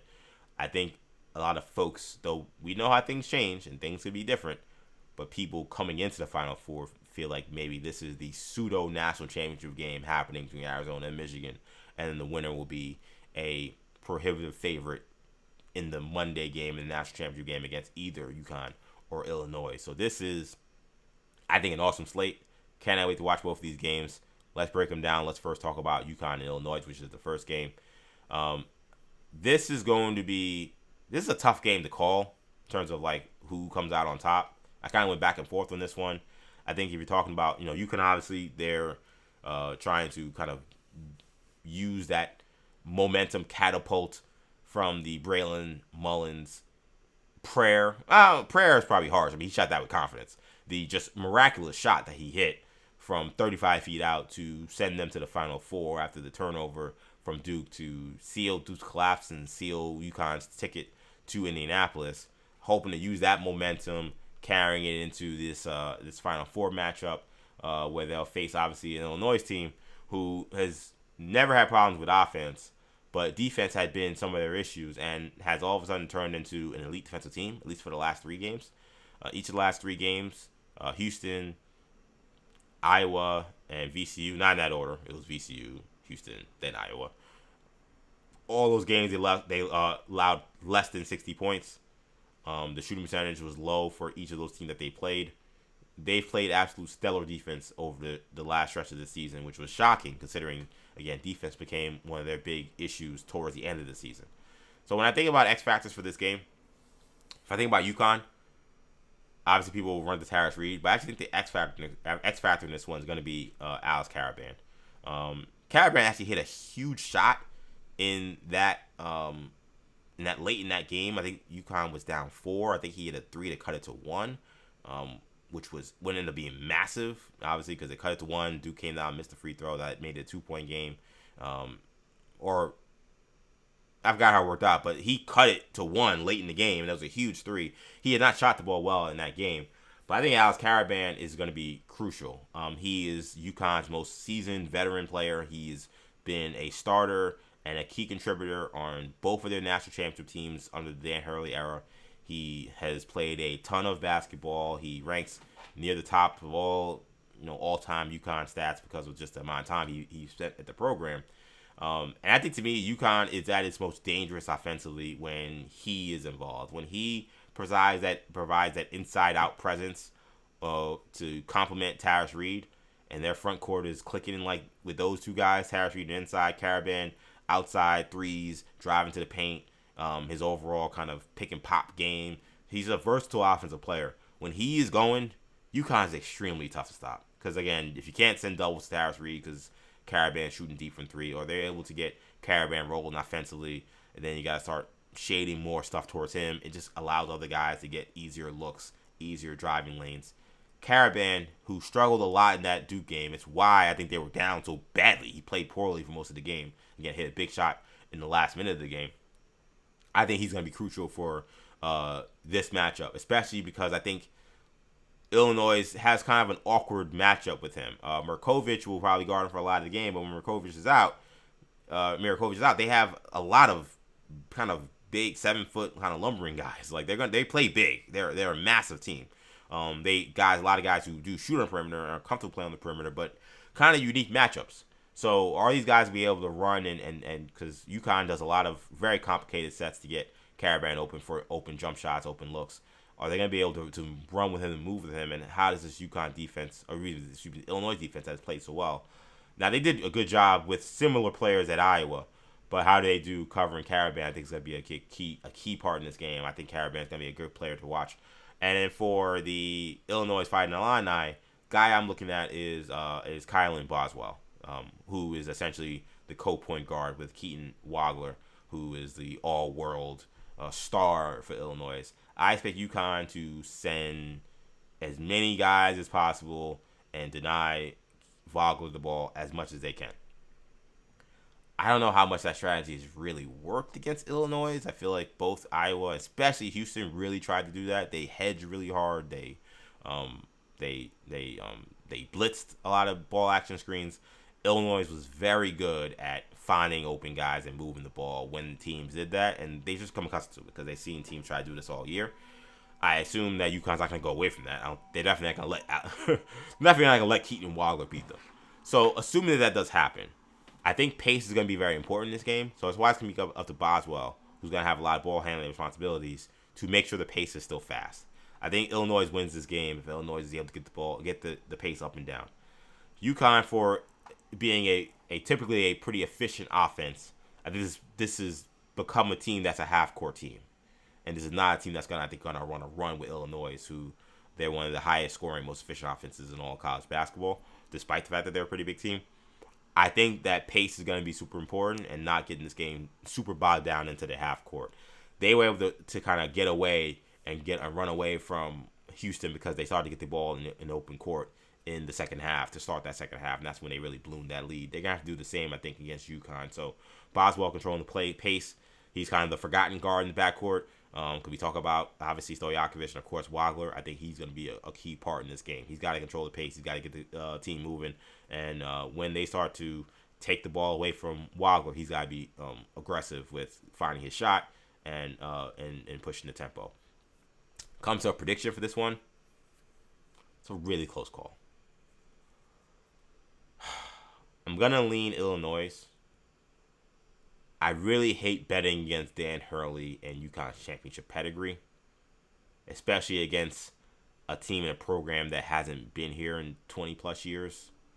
That scares me. Typically, the script, if we're doing the script, right, like the script writers we did in the NFL, the script doesn't normally usually call for like those teams to beat a team like UConn. But I'm going to stick to basketball reasons, and I feel like Illinois will have enough bigs to at least take up time guarding Tarris Reed without him just completely exploiting mismatches and smaller opponents. So they have enough size, I think, he may have a good game, but I don't think he's going to kill them the way maybe he killed other teams throughout this tournament who are a little smaller. I think they have the size to match, and I think that Illinois just has too many shot makers. UConn's offense has been kind of hit or miss. We mentioned Braylon Mullins had the big shot. He had been very up and down for much of the season. He ended the season kind of poorly. He had a really good game in the Sweet 16 against Michigan State, but had been kind of up and down even in this tournament. This is the Final Four. Now he should be having the most confidence he'd have in his entire life after hitting that shot. But is it a foregone conclusion that he comes out and shoots the ball well to start this game? I'm not 100% sure. Solo ball has not had a great second half of the season either. So it's really become the Tarris Reed show. And even if they have a good game in Caribbean, will they get the other guys to help them out enough? I'm going to say no. I think Illinois has too much offense. I'm going to go Illini winning this one 78-70. So I have Illinois moving on to the national championship game. And that brings us to the heavyweight showdown. That is Arizona versus Michigan. This is a clash of the Titans. These two teams handled business in the Elite Eight. Arizona got to a really slow, sluggish start in the first half, and then when Speedy Gonzalez and went right past Purdue in the second half. I think I combined Speedy Gonzalez and Roadrunner there, but you know what I was trying to say. But no, they just it was like, oh man, Purdue really is keeping them out of the paint and doing everything you think you would need to do to beat Arizona, and Arizona started getting stops, started getting to the paint again, and they just, again, ran away from Purdue almost instantly in the second half. So, and then Michigan, that game was essentially over before it began. Tennessee got up to a 16-15 start, and then it was a 33-10 run the rest of the way in that first half for Michigan. Michigan is a wagon. So this is a great matchup. X factors, I'm looking at for Arizona, Ivan Karsenovnikov is someone that I think is is going to be key for Arizona. I'm very curious how they handle Lindenborg. Does Cole Pete get time? Does Karsinikov get time? That is going to be a question. Karsinikov is one of the best defensive players in all of college basketball. He's not as big as Cole Pete, but I mean, he's tough. He's physical. He moves well laterally. He's just a pest. He's very tough to stop. And he can guard multiple guys. I've seen him guard Darren Peterson. I've seen him guard bigger guys. He's awesome. And he's going to have, I think, a lot of the time on Lindenborg, who is a monster himself. So his ability to limit Lindenborg from having a huge game. Lindenborg was a monster against Tennessee. They had no answer for him. He's going to be key from the defensive side. I also think he's going to be key offensively because he's great in transition. He's great at finishing at the rack. And they're going to need his slashing two-way offense, obviously, as part of this two-way solution to trying to combat Lindenborg as well. He's got to be aggressive on the other side of the court. I don't think he'll have a problem with that. He's a very aggressive driver to the basket, but he's got to have a big game. I think this is going to be definitely a key one for him. Ivan Karsinikov is going to be a big part to me in this game for Arizona. And then for for Michigan, I'm looking at Adai Maurer. And you're probably thinking, all right, the 7'3" guy is the X factor. It's kind of obvious. But I really think it's important to highlight him because Arizona is arguably the best team in college basketball at getting into the paint and scoring from the paint. Their guards get into the paint at will. They are great at running actions that get them deep paint touches for all their players. Tommy Lloyd, who I'm very familiar with their offense because he came from Gonzaga and he was the right-hand man of Mark Few for many years. This is essentially Gonzaga on steroids, and Gonzaga for a long time had a reputation of being a three-point shooting team, but someone who followed them very closely during their rise to becoming like a truly national championship contender during those prime years between like 2017 to 2021. This was a smash mouth team. This was a team that absolutely buried you underneath the basket. And you think about Shemin Karnowski, Drew Timme, Chet Holmgren. You think about the bigs that they've had, like it makes sense that that's how they've played. They've played inside out. This is not an Arizona team that shoots a lot of threes. They don't even shoot a great percentage from three, but they don't really have to. They are a smash mouth team. So with Adai Maurer, he's got to be on the court. Foul trouble is going to be important. He's got to avoid it, and he's got to be a true effective deterrent from Arizona getting into the paint. He's got great help. Mortez Johnson is also a really active defensive player, active shot blocker. Same with Lindenborg. Like, they got a great front line, so it's not going to be all just on him. But Arizona has faced other teams that are good at keeping people out of the paint, and they've still gotten into the paint. So that's why I think it's going to be important that if you got a 7'3" guy in Maurer, that you keep him active and keep him involved, and he's got to bring the physicality, which he doesn't normally have a problem with. But this is a different team. This is also a team that has another 7'2" guy in Krivas to match up with him, who has some skill, has some physicality as well. So this is not your typical Michigan game where they can kind of just bully whoever is underneath the basket and bully a team from keeping them out of the paint. They're facing another bully. This is going to be in many ways a immovable force versus an unstoppable force versus an immovable object kind of game, which is what makes for great fights. I cannot wait to see this matchup. I think Maurer is going to be a huge key for Michigan in this game. For prediction, I've said that Arizona Wildcats were the best team in college basketball all season. Michigan and Duke being right there with them. I thought Arizona was just a step above both of those teams. I'm going to say Arizona wins this game. And I wanted to say simply because I picked them to win the national championship. I'm saying that also because I just think that they're slightly better and slightly deeper. I think that they can play multiple styles. They can play a full fast breaking kind of game. They're great in the fast breaking. Again, I mentioned Ivan. Burries is great in the open court. Jaden Bradley's great in the open court. Cole Pete's great in the open court. You want to play a half court game? All right, they can bludgeon you inside the paint. They can pound it inside the paint with Krivas, with Cole Pete, with Burries and Jaden Bradley getting into the basket again. Ivan slash into the hoop. They can just beat you any which ways. Now Michigan can too, but I just think that Arizona has a little bit more firepower, just a little bit. I think if whoever you consider Arizona's best player to be, and that is a great question, right? But let's say you want to say Braden Burries is their best scorer. I feel like they could survive even a bad Braden Burries game because they have so many good offensive players. I feel like if Lindenborg struggles or has a subpar game, Michigan kind of has a lot of problems. The Duke game is really the one that really stands out, where in the first half, when they started the game out, when they were leading, he was playing great. When they started to turn his water off, Michigan kind of had trouble with finding offense. Michigan got to hit threes, too. That's going to be a key. Both teams got to make some jump shots because both teams are great attacking the paint and attacking the offensive glass, but they're going to try to take away that. So whoever makes shots is going to be key in this one as well. But I'm going to go with the Wildcats winning 83-80. That would set up an Illinois-Arizona national championship, and I'd have the Wildcats winning that one again. Good matchup. Another team with some size, so that would be fun to see. That'd be a good game. That'd be another really good game.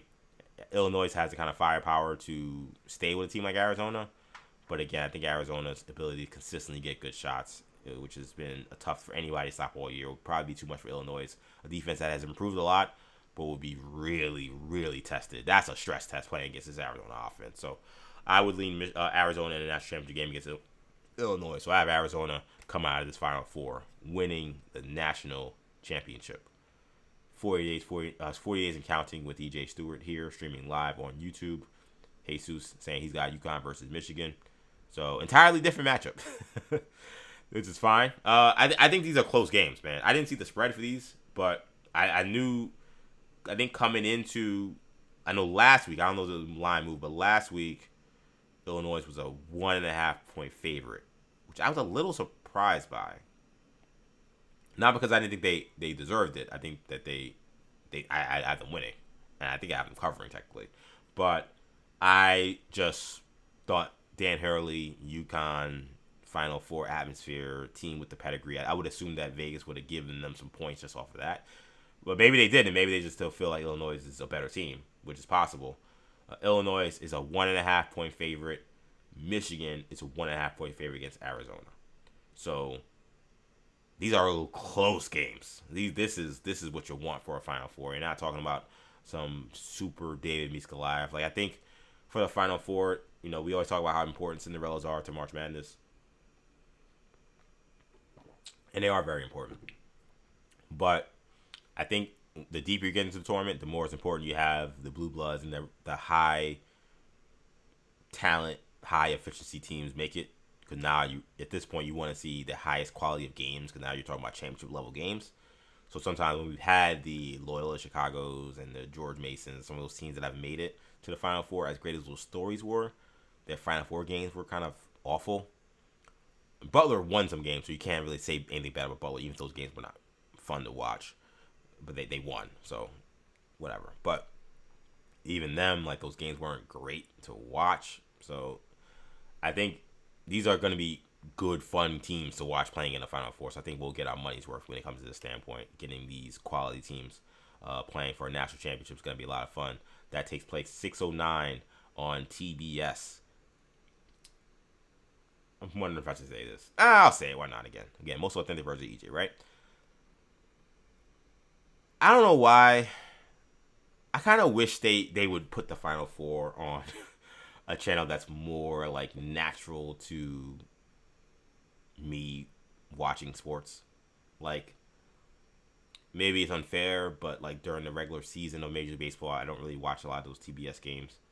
So what happens during the playoffs too is the same thing, where the game plays on TBS. And I don't watch TBS for any other reason other than the Major League Baseball playoffs and the Final Four or March Madness. And like, I hate that, like, during the Final Four, the instinct, I'm glad I saw this, because the instinct is always, it's CBS. Of course, it's gotta be CBS, right? And then, okay, not CBS. All right, maybe TNT, because that's the biggest Turner cable station. So, okay, TNT. And it's not TNT. Okay, wait. Now I got to find what is True TV or what is TBS. And that always ends up being a 2-3 minute struggle for your boy on his guide. Now, my new cable that I have, I found, like, they're able to favorite your guide and favorite certain channels. So I made sure to have TBS and True TV favorites. So it was a little easier to find. But even I have trouble even with that. Because I'd be scrolling and be like, I don't even know like the logo looks like. So I'm just kind of like throwing, what does it look like again? So like the fact that the Final Four is on TBS, I'm like, good for TBS, good for Warner. Shout out to Warner. But I'm just like, oh man, I kind of wish this was on CBS. It would make it easier, much easier to follow. Actually, by the way, it's a good programming note as well. The second game I'll be watching probably from WFAN because I'll be live on WFAN this weekend. If you guys want to catch more of your boy EJ Stewart, obviously we have 2 episodes of Orange and Blue Bloods that's out already. I recorded a new one yesterday morning. That one is live and present. It's the most recent episode. Talks about the Knicks win against the Grizzlies along with their loss against the Rockets. So up to the episode of Orange and Blue Bloods, my Knicks podcast that I relaunched last week. This week. This is the first week, right? Yeah, what am I talking about? This first week was the first week of Orange and Blue Bloods. So that's out. You can check that searching Orange and Blue Bloods wherever you get your podcast, or if you want to watch the video, the YouTube video is up on the New Generation Media page, so you can watch it either way. So, I kind of forgot where I was going with that. But anyway, yeah. So, program now. So, I'll be at WFAN this weekend after the Final Four. So, Yankees play a 7 o'clock game against the Marlins. That game will end, and I believe how this works, though I'm not 100% obviously involved in programming, but I think the Yankees will be on, and then for whenever the Yankee game ends, if the Final Four is still on, then the Final Four takes credence next.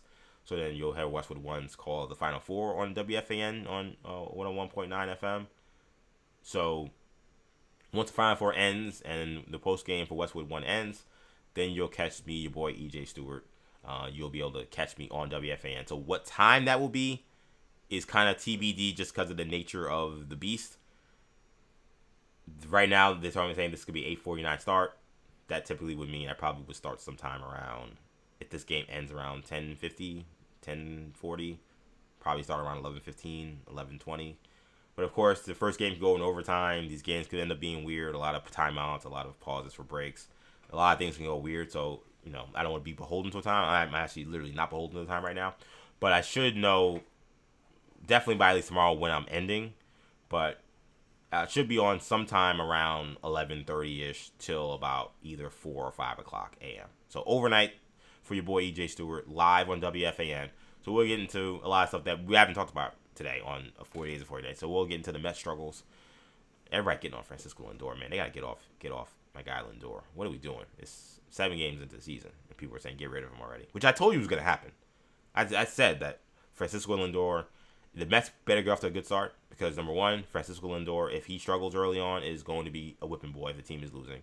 And he already is because he had one really bad game. It was a bad game. It was awful. And he made 2 mind-numbing decisions in that loss to St. Louis that ended that series. The Mets lost that series 2 out of 3, both from the base pass and in the field, which is rare for him. He's very good in the base pass, and he's awesome in the field. So it was so shocking to see him lose that kind of focus in both instances.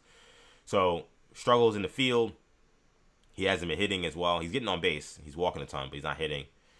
So Mets fans are getting on him. So we'll talk about Lindor. We'll talk about the Yankees' hot start. The Yankees have looked awesome to start this year. Bullpen had a hiccup earlier in the week against the Mariners, but they still took 2 out of 3 in that series. We'll talk Yankees. We'll talk Knicks. We'll probably talk some Jets as well. I mentioned some Aaron Glenn stuff earlier in the week. We'll probably go back to that stuff on Saturday night, Sunday morning. So this will be a fun show in the fan. So if you want to catch me talking New York sports, we'll talk about the results of the Final Four because the Final Four would have just ended. Obviously, I will be coming right out of that. So if you want to get in, you can call in 888-808-1019 is the number to call on the fan. 888-808-1019. You want to call me? Not now. I'm not on the fan now, but on Saturday night, Sunday morning, give me a call. We can chat up whatever you want to talk about with the world of sports on the fan, WFAN New York. We'll be talking Jets. We'll be talking Mets. We'll be talking Yankees. We'll be talking Knicks. Probably throwing some Giant stuff in there as well. It will be fun. Check me out on the fan this weekend, Saturday, after the Final Four. Last thing, man, before we get out of here, I just want to end on this note, man. We talked about Daredevil Born Again, the season premiere. I don't know. I didn't plan this out. I don't think every week is going to include a Daredevil recap. But I felt these 2 episodes deserved it. So I want to talk about Daredevil. It's not going to be like a full in-depth recap because, of course, we have Hero Talk, our Hero Talk podcast. I'm sure we'll record that pretty soon, talking about all the things happening in the Marvel and DC world. But so we'll talk about these episodes of Daredevil because me and my guys Shamari and Kendall, we always break down the latest Marvel TV shows. And if you have not watched this episode and you don't want to be spoiled, then thanks for watching 48 and counting. I'll see you next week, and you probably should just turn off the stream. As much as I would hate losing the audience, I hate being spoiled, so I don't want to spoil things for you. So I want to be very upfront that this will probably get into spoiler conversation because I'm going to talk about what happened in these episodes.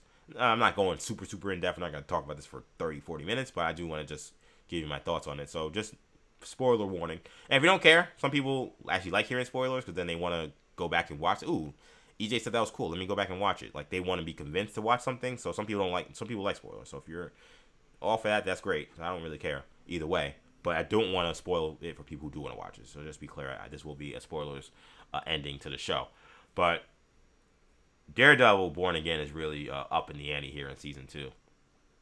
I thought these episodes, it's funny because I saw some people say the first 3 episodes of this season start slow and then it picks up. Like, almost all the reviews have been very positive. But first the social media reactions and then the actual reviews of people who have seen the entire season. We've had some people now that since we've come out, now that it's out and the episode they've watched, they've criticized and stuff. But generally the people who have liked this show, they have talked very highly of it. This show is definitely hitting a new gear. You want to talk about the slow episodes? Are you kidding me? Like, I thought these episodes were fire. Number one, the action continues to be epic. They had one of their infamous one-shot scenes where one continuous action sequence continues for just one shot. It seems like maybe this one wasn't quite like one shot. Like, maybe they had like an edit here or there. But for the most part, it was standard one shot. And even if it wasn't, who cares? Because the prison breakout scene with Daredevil teaming up with Swordsman and them facing the anti-vigilante task force and breaking out all of these people who have just been locked away and thrown away the key in, Red Hook is awesome, remarkable action work. It's crazy to see someone like Swordsman, who was, obviously in Hawkeye. Hawkeye's a show I like, so I'm not here to diss Hawkeye at all. I think it's one of the better Disney Plus shows, but who was in Hawkeye, and we never really got to see him boogie so much in that way. To see once he got the treatment from Daredevil from this new creative team, and to see him actually get that work done in action was awesome. And love seeing him using like that little like Billy Kane from the task force guy, using that almost as like a sword, and the work he was putting in, and him and Daredevil, a team up kind of fighting sequence. Chills, man. I think literally after the scene ended, I literally did a fist pump. Like, I literally was like, let's go. Like, 'cause it was just awesome action. It was just an awesome build up to that scene.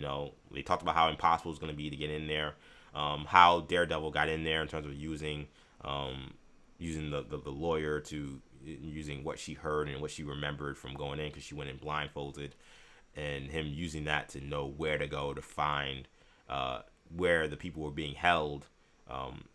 And then he sees it's not just where the prisoners are being held. It's like all these people in cages. He's like, oh my god. He's like, all right, well, whatever the plan was, which was to get in and find what was going on with the smuggling, we gotta kind of abandon ship on that. No pun intended, because we got all these people that are prisoners. We gotta just break these people out. This is insane. Like, these are just regular people in here who have been locked away. And awesome sequence. I like the way the season is developing, man. I think that there's a lot of different little things that are developing. Of course, you got what's going on with the deputy mayor and whether or not he's going to be able to keep, which he's not, but he's trying to keep under wraps the fact that he's the guy that's leaking, that not beknownst to himself, he didn't mean to, but his computer had the video of Daredevil breaking into the ship, and and now there's these videos that have been coming out of this person parodying Wilson Fisk and Kingpin. What I love about how they've written the Kingpin character is, as he's extremely intelligent, he is extremely cunning, but for all those things, he is also extremely thin-skinned and extremely insecure. So the fact that like he actually is like taking like the fact that these BB Aldridge, she doesn't know it's BB Aldridge, these BB Aldridge videos that are like saying the truth about what's happening in New York City under Kingpin, not like these like puff pieces that we've learned that the Kingpin and you know the mayor's office essentially have like, for lack of a better term, it seems like they've kind of just bought like good coverage from most of the media. Like the fact that like this is bothering him, I think it actually is very apropos to the character, right? This is someone who, at the snap of a dime, because like someone interrupted him at a dinner with Vanessa, will literally decapitate somebody, right? Like he's extremely thin-skinned. He is still that child that had to beat his dad with a hammer, you know, and that was bullied as a kid. He still is that guy, which is why he stares at that wall. Like he hasn't grown from that. Like I love that they sneak that in every now and then because it shows his weakness. It shows where he still is lacking and why at the end of the day, even though he's the Kingpin, he gets away with a lot, why he always ends up losing in the end. These things are important. Like some people, like what I hate about criticism sometimes is like, oh, why is this person showing weakness, or why is this person doing something that is not nonsensical to the person's vision? It's like, well, because people are imperfect and these are flaws. These are tragic flaws with these people that then, if you execute it correctly, then show up and rear their ugly head. So, you know, he's taking this very seriously, and he's very annoyed by it. And you can see how intense he was with the deputy mayor of communications. That like he's like, you better hope that you are not hiding who the leak is, or that would be very problematic. And we see with how he handles people, like this is Kingpin. I know he's the mayor, but disappearing people, offing people, this is not something that he's above because he's the mayor. He is still the Kingpin.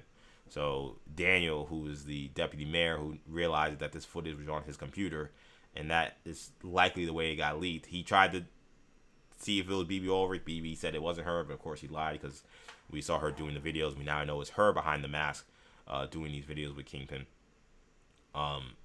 Yeah, that work and where that's going to go. We see him having that kind of starting to build a bond with Buck, who we also know is a cunning, cutthroat killer, but seems to be taking a fondness to Daniel. I feel very bad for Daniel. I'm kind of wondering if this is going to end very badly for him in terms of maybe Buck having to drop of a hat, turn on him and get him out of here. So we see that aspect of this. I really like also what we're seeing with, you know, business picks up anytime Bullseye comes on the screen. And we saw what he did, taking out those anti-vigilante people in the hospital who were trying to get after Cherry, and the blue hue they do with how they show him every time. It hasn't gotten old. It still looks amazing. Still looks awesome. He's visited the church. He was looking for Matt's mom, Sister Maggie. She was not there, but he's whatever he's planning. It's kind of hard to tell what his end game is at this point in time. But we know it's definitely It's definitely having problems with Vanessa, who is having nightmares now of dealing with Bullseye. She knows that he could be coming at any moment because she's the one that had him gotten free and had him kill Foggy for reasons that involved ensuring that they could have this Red Hook deal secure, that people would know they could fund their fuel their money and their unscrupulous deeds there. And now Bullseye is a loose end who is now upset that he has been kind of cast as the he's taking the brunt of all this, right? So there's a lot of stuff cooking. You got the new White Tiger. She's now a part of this as well. Like, and we haven't even seen Jessica Jones yet. We're 3 episodes in, no Jessica Jones. So there's been a really awesome start to the start of the Daredevil season. I'm curious how things shift now with the cliffhanger of, Kingpin deciding to blow the ship that had all the night crew that was hired by the guy from Matthew Lillard's character from the CIA, who were just, as we saw in this episode, these were legitimately, though Lillard's character is very much like a kind of like an unscrupulous government type character, these people seem like, regular folk, fine, good people. and Kingpin just killed them all. He was like, all right, the prisoners are gone. Well, the ship's cargo is all off, right? All right, blow these people up. I don't really care. Like let's just get this go away at this point in time. This could be a good sign because we know Daredevil was involved, so we could pin a lot of what happened with the ship blowing up and stuff to Daredevil because he was involved. He was in the area. So all these people who were regular, it looks like immigrant kind of folks, all killed, and that situation with the weapons and stuff now no longer a hanging nuisance to his mayoralship, because now those weapons and all the stuff that was on that ship that's all sunk to the bottom of the East River. So all is well and good. For he has no problem just killing all those people. Matt's not gonna take kindly to that, so that's gonna end up being a huge thing. Curious to see what's going on with Heather's character, who's the psychiatrist who was dating Matt. Now she's not dating Matt, of course. She's working with Fisk. She's still dealing with the trauma of what happened with Muse coming in to try to kill her, and she's using that to put in phony psych evals that did get Schwartzman locked up. He did get him found guilty in that third episode, though of course he is able to break out thanks to what happened with Daredevil coming in. But her relationship with Vanessa continuing to bloom, Vanessa trying to set her up with Buck and what that could mean, and then her overall disposition and that conversation she had where she's trying to explain, listen, like, vigilantes are bad, and that's why we need to do what we're doing, and her inability to decipher what's a vigilante, what's a homicidal maniac, like Muse was, right? Like what they're going with this character that I hated in the first season. Hated. I thought she was one of the worst characters that had been developed in the history of all the Daredevil shows, including the first Netflix show. Did not like this character.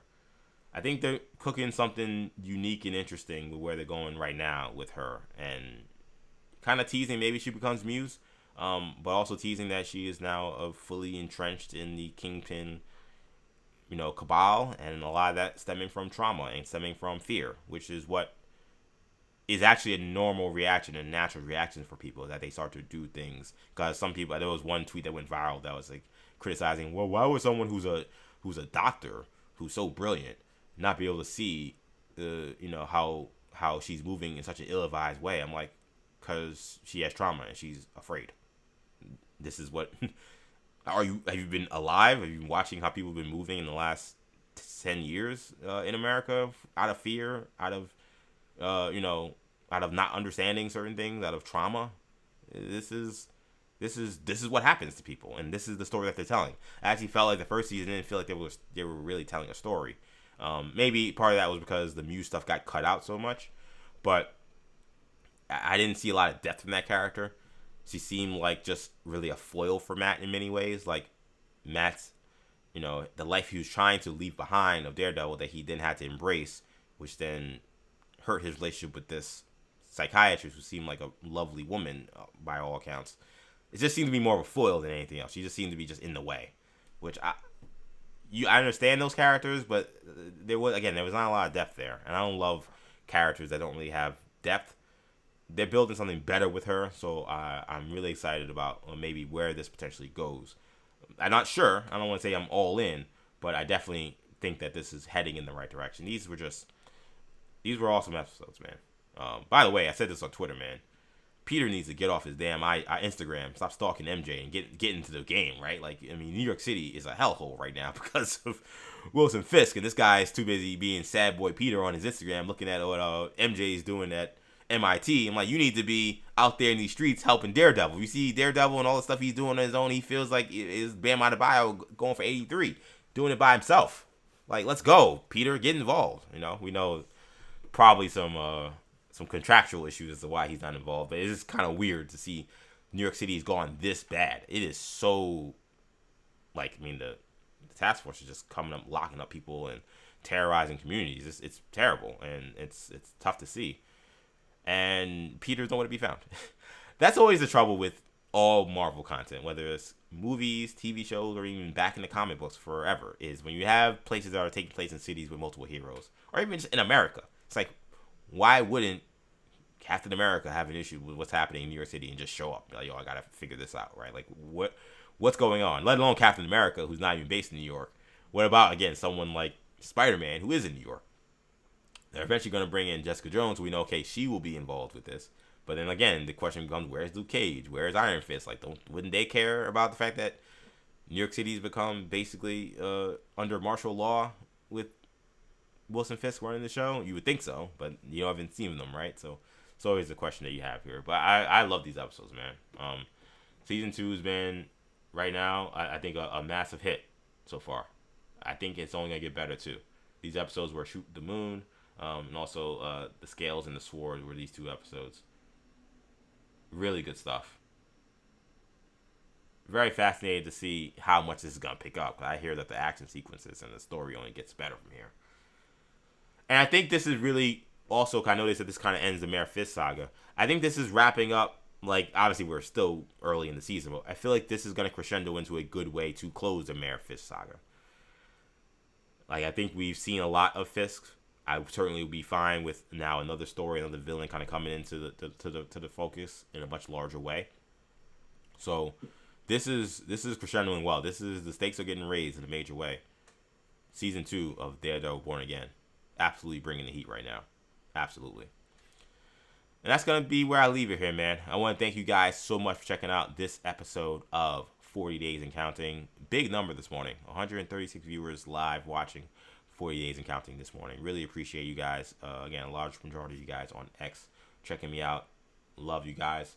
Plenty of folks have been in the Instagram chat as well, or Instagram live watching, joined at some point. We got my guy Big Friendly. Shout out to Big Friendly. Checked in. Good to see you. Good to see my guy Gallo, Anthony Gallo from WFAN. Moz1505 always supports. General MP, shout out to him. And my future mother-in-law, Carolyn, checked me out for a little bit as well. Maybe she's still watching, I'm not sure. But shout out to her. Shout out to everybody who checked me out on YouTube. Shout out to Jesus. Shout out to, Jesus only got on YouTube who shouted me out. My dad also watched on YouTube. He mentioned he was watching on X earlier in the morning. Townie was watching on X. Shout out to Townie. Shout out to Osher's Eyes who was watching on X. This was a good show. This was a fun show. This was a good morning. Hope you guys enjoyed it. Of course, 40 Days and Counting will be back next week. Remember, every week, besides next week, because Friday there won't be a show, but mostly every week it will be Tuesdays, 6 p.m. live, Friday, 8 a.m. live. Again, the thought process is, 40 days and 40 nights. I did every show. It was one show at 8 a.m., one show at 6 p.m. So I'm thinking, hey, if you're part of the evening crew, I love the 6 p.m. show. You can watch that on Tuesdays. If you're part of the morning crew, love the morning show, you can watch that at 8 a.m. on Friday. And of course, all these episodes get posted obviously on our YouTube channel. They remain there, so you can watch this whenever you want. They live there forever. New Generation Media is the YouTube channel, and of course, all these episodes get podcasted as well. So if you want to watch episodes or listen to episodes, because maybe you're on the go, maybe you're driving, maybe you're on a workout, maybe you're on a run, maybe you're on the train, whatever the case may be, you can listen to all the audio versions of this show. Just search New Generation Podcast Network wherever you get your podcasts. New Generation Podcast Network wherever you get your podcasts. You can do me a favor. You should subscribe to our podcast channel, New Generation Podcast Network. If you give us a review, if it's 5 stars, that would help us a ton. We'd appreciate that. And you can give us a written review as well. That would help. And on the YouTube channel, of course, you can subscribe to the channel, New Generation Media. Get in the comment section. Let me know how much you like this show. Let me know any questions you have. Let me know I stink. Whatever you want to say, get in the comment section. Let me know how the show was for you, and I greatly appreciate that as well. And that's going to do it. Thank you guys again, man. Been fun to restart this show or relaunch this show. Similar to Daredevil Born Again, 40 Days and Counting, being a continuation of 40 Days and 40 Nights. It's been great to be back, being live with you guys, interacting with you guys. And we'll be back next Tuesday with a new show, 6 p.m. Be ready for that. Also be ready for some new episodes of Orange and Blue Bloods dropping next week as well. And keep our eye out for Hero Talk. And I know we didn't get to the wrestling podcast yet, but that'll be up soon also on New Generation Podcast Network. That'll do it for now. I'm EJ Stewart. Have a lovely, lovely weekend and enjoy the Final Four. I'm out.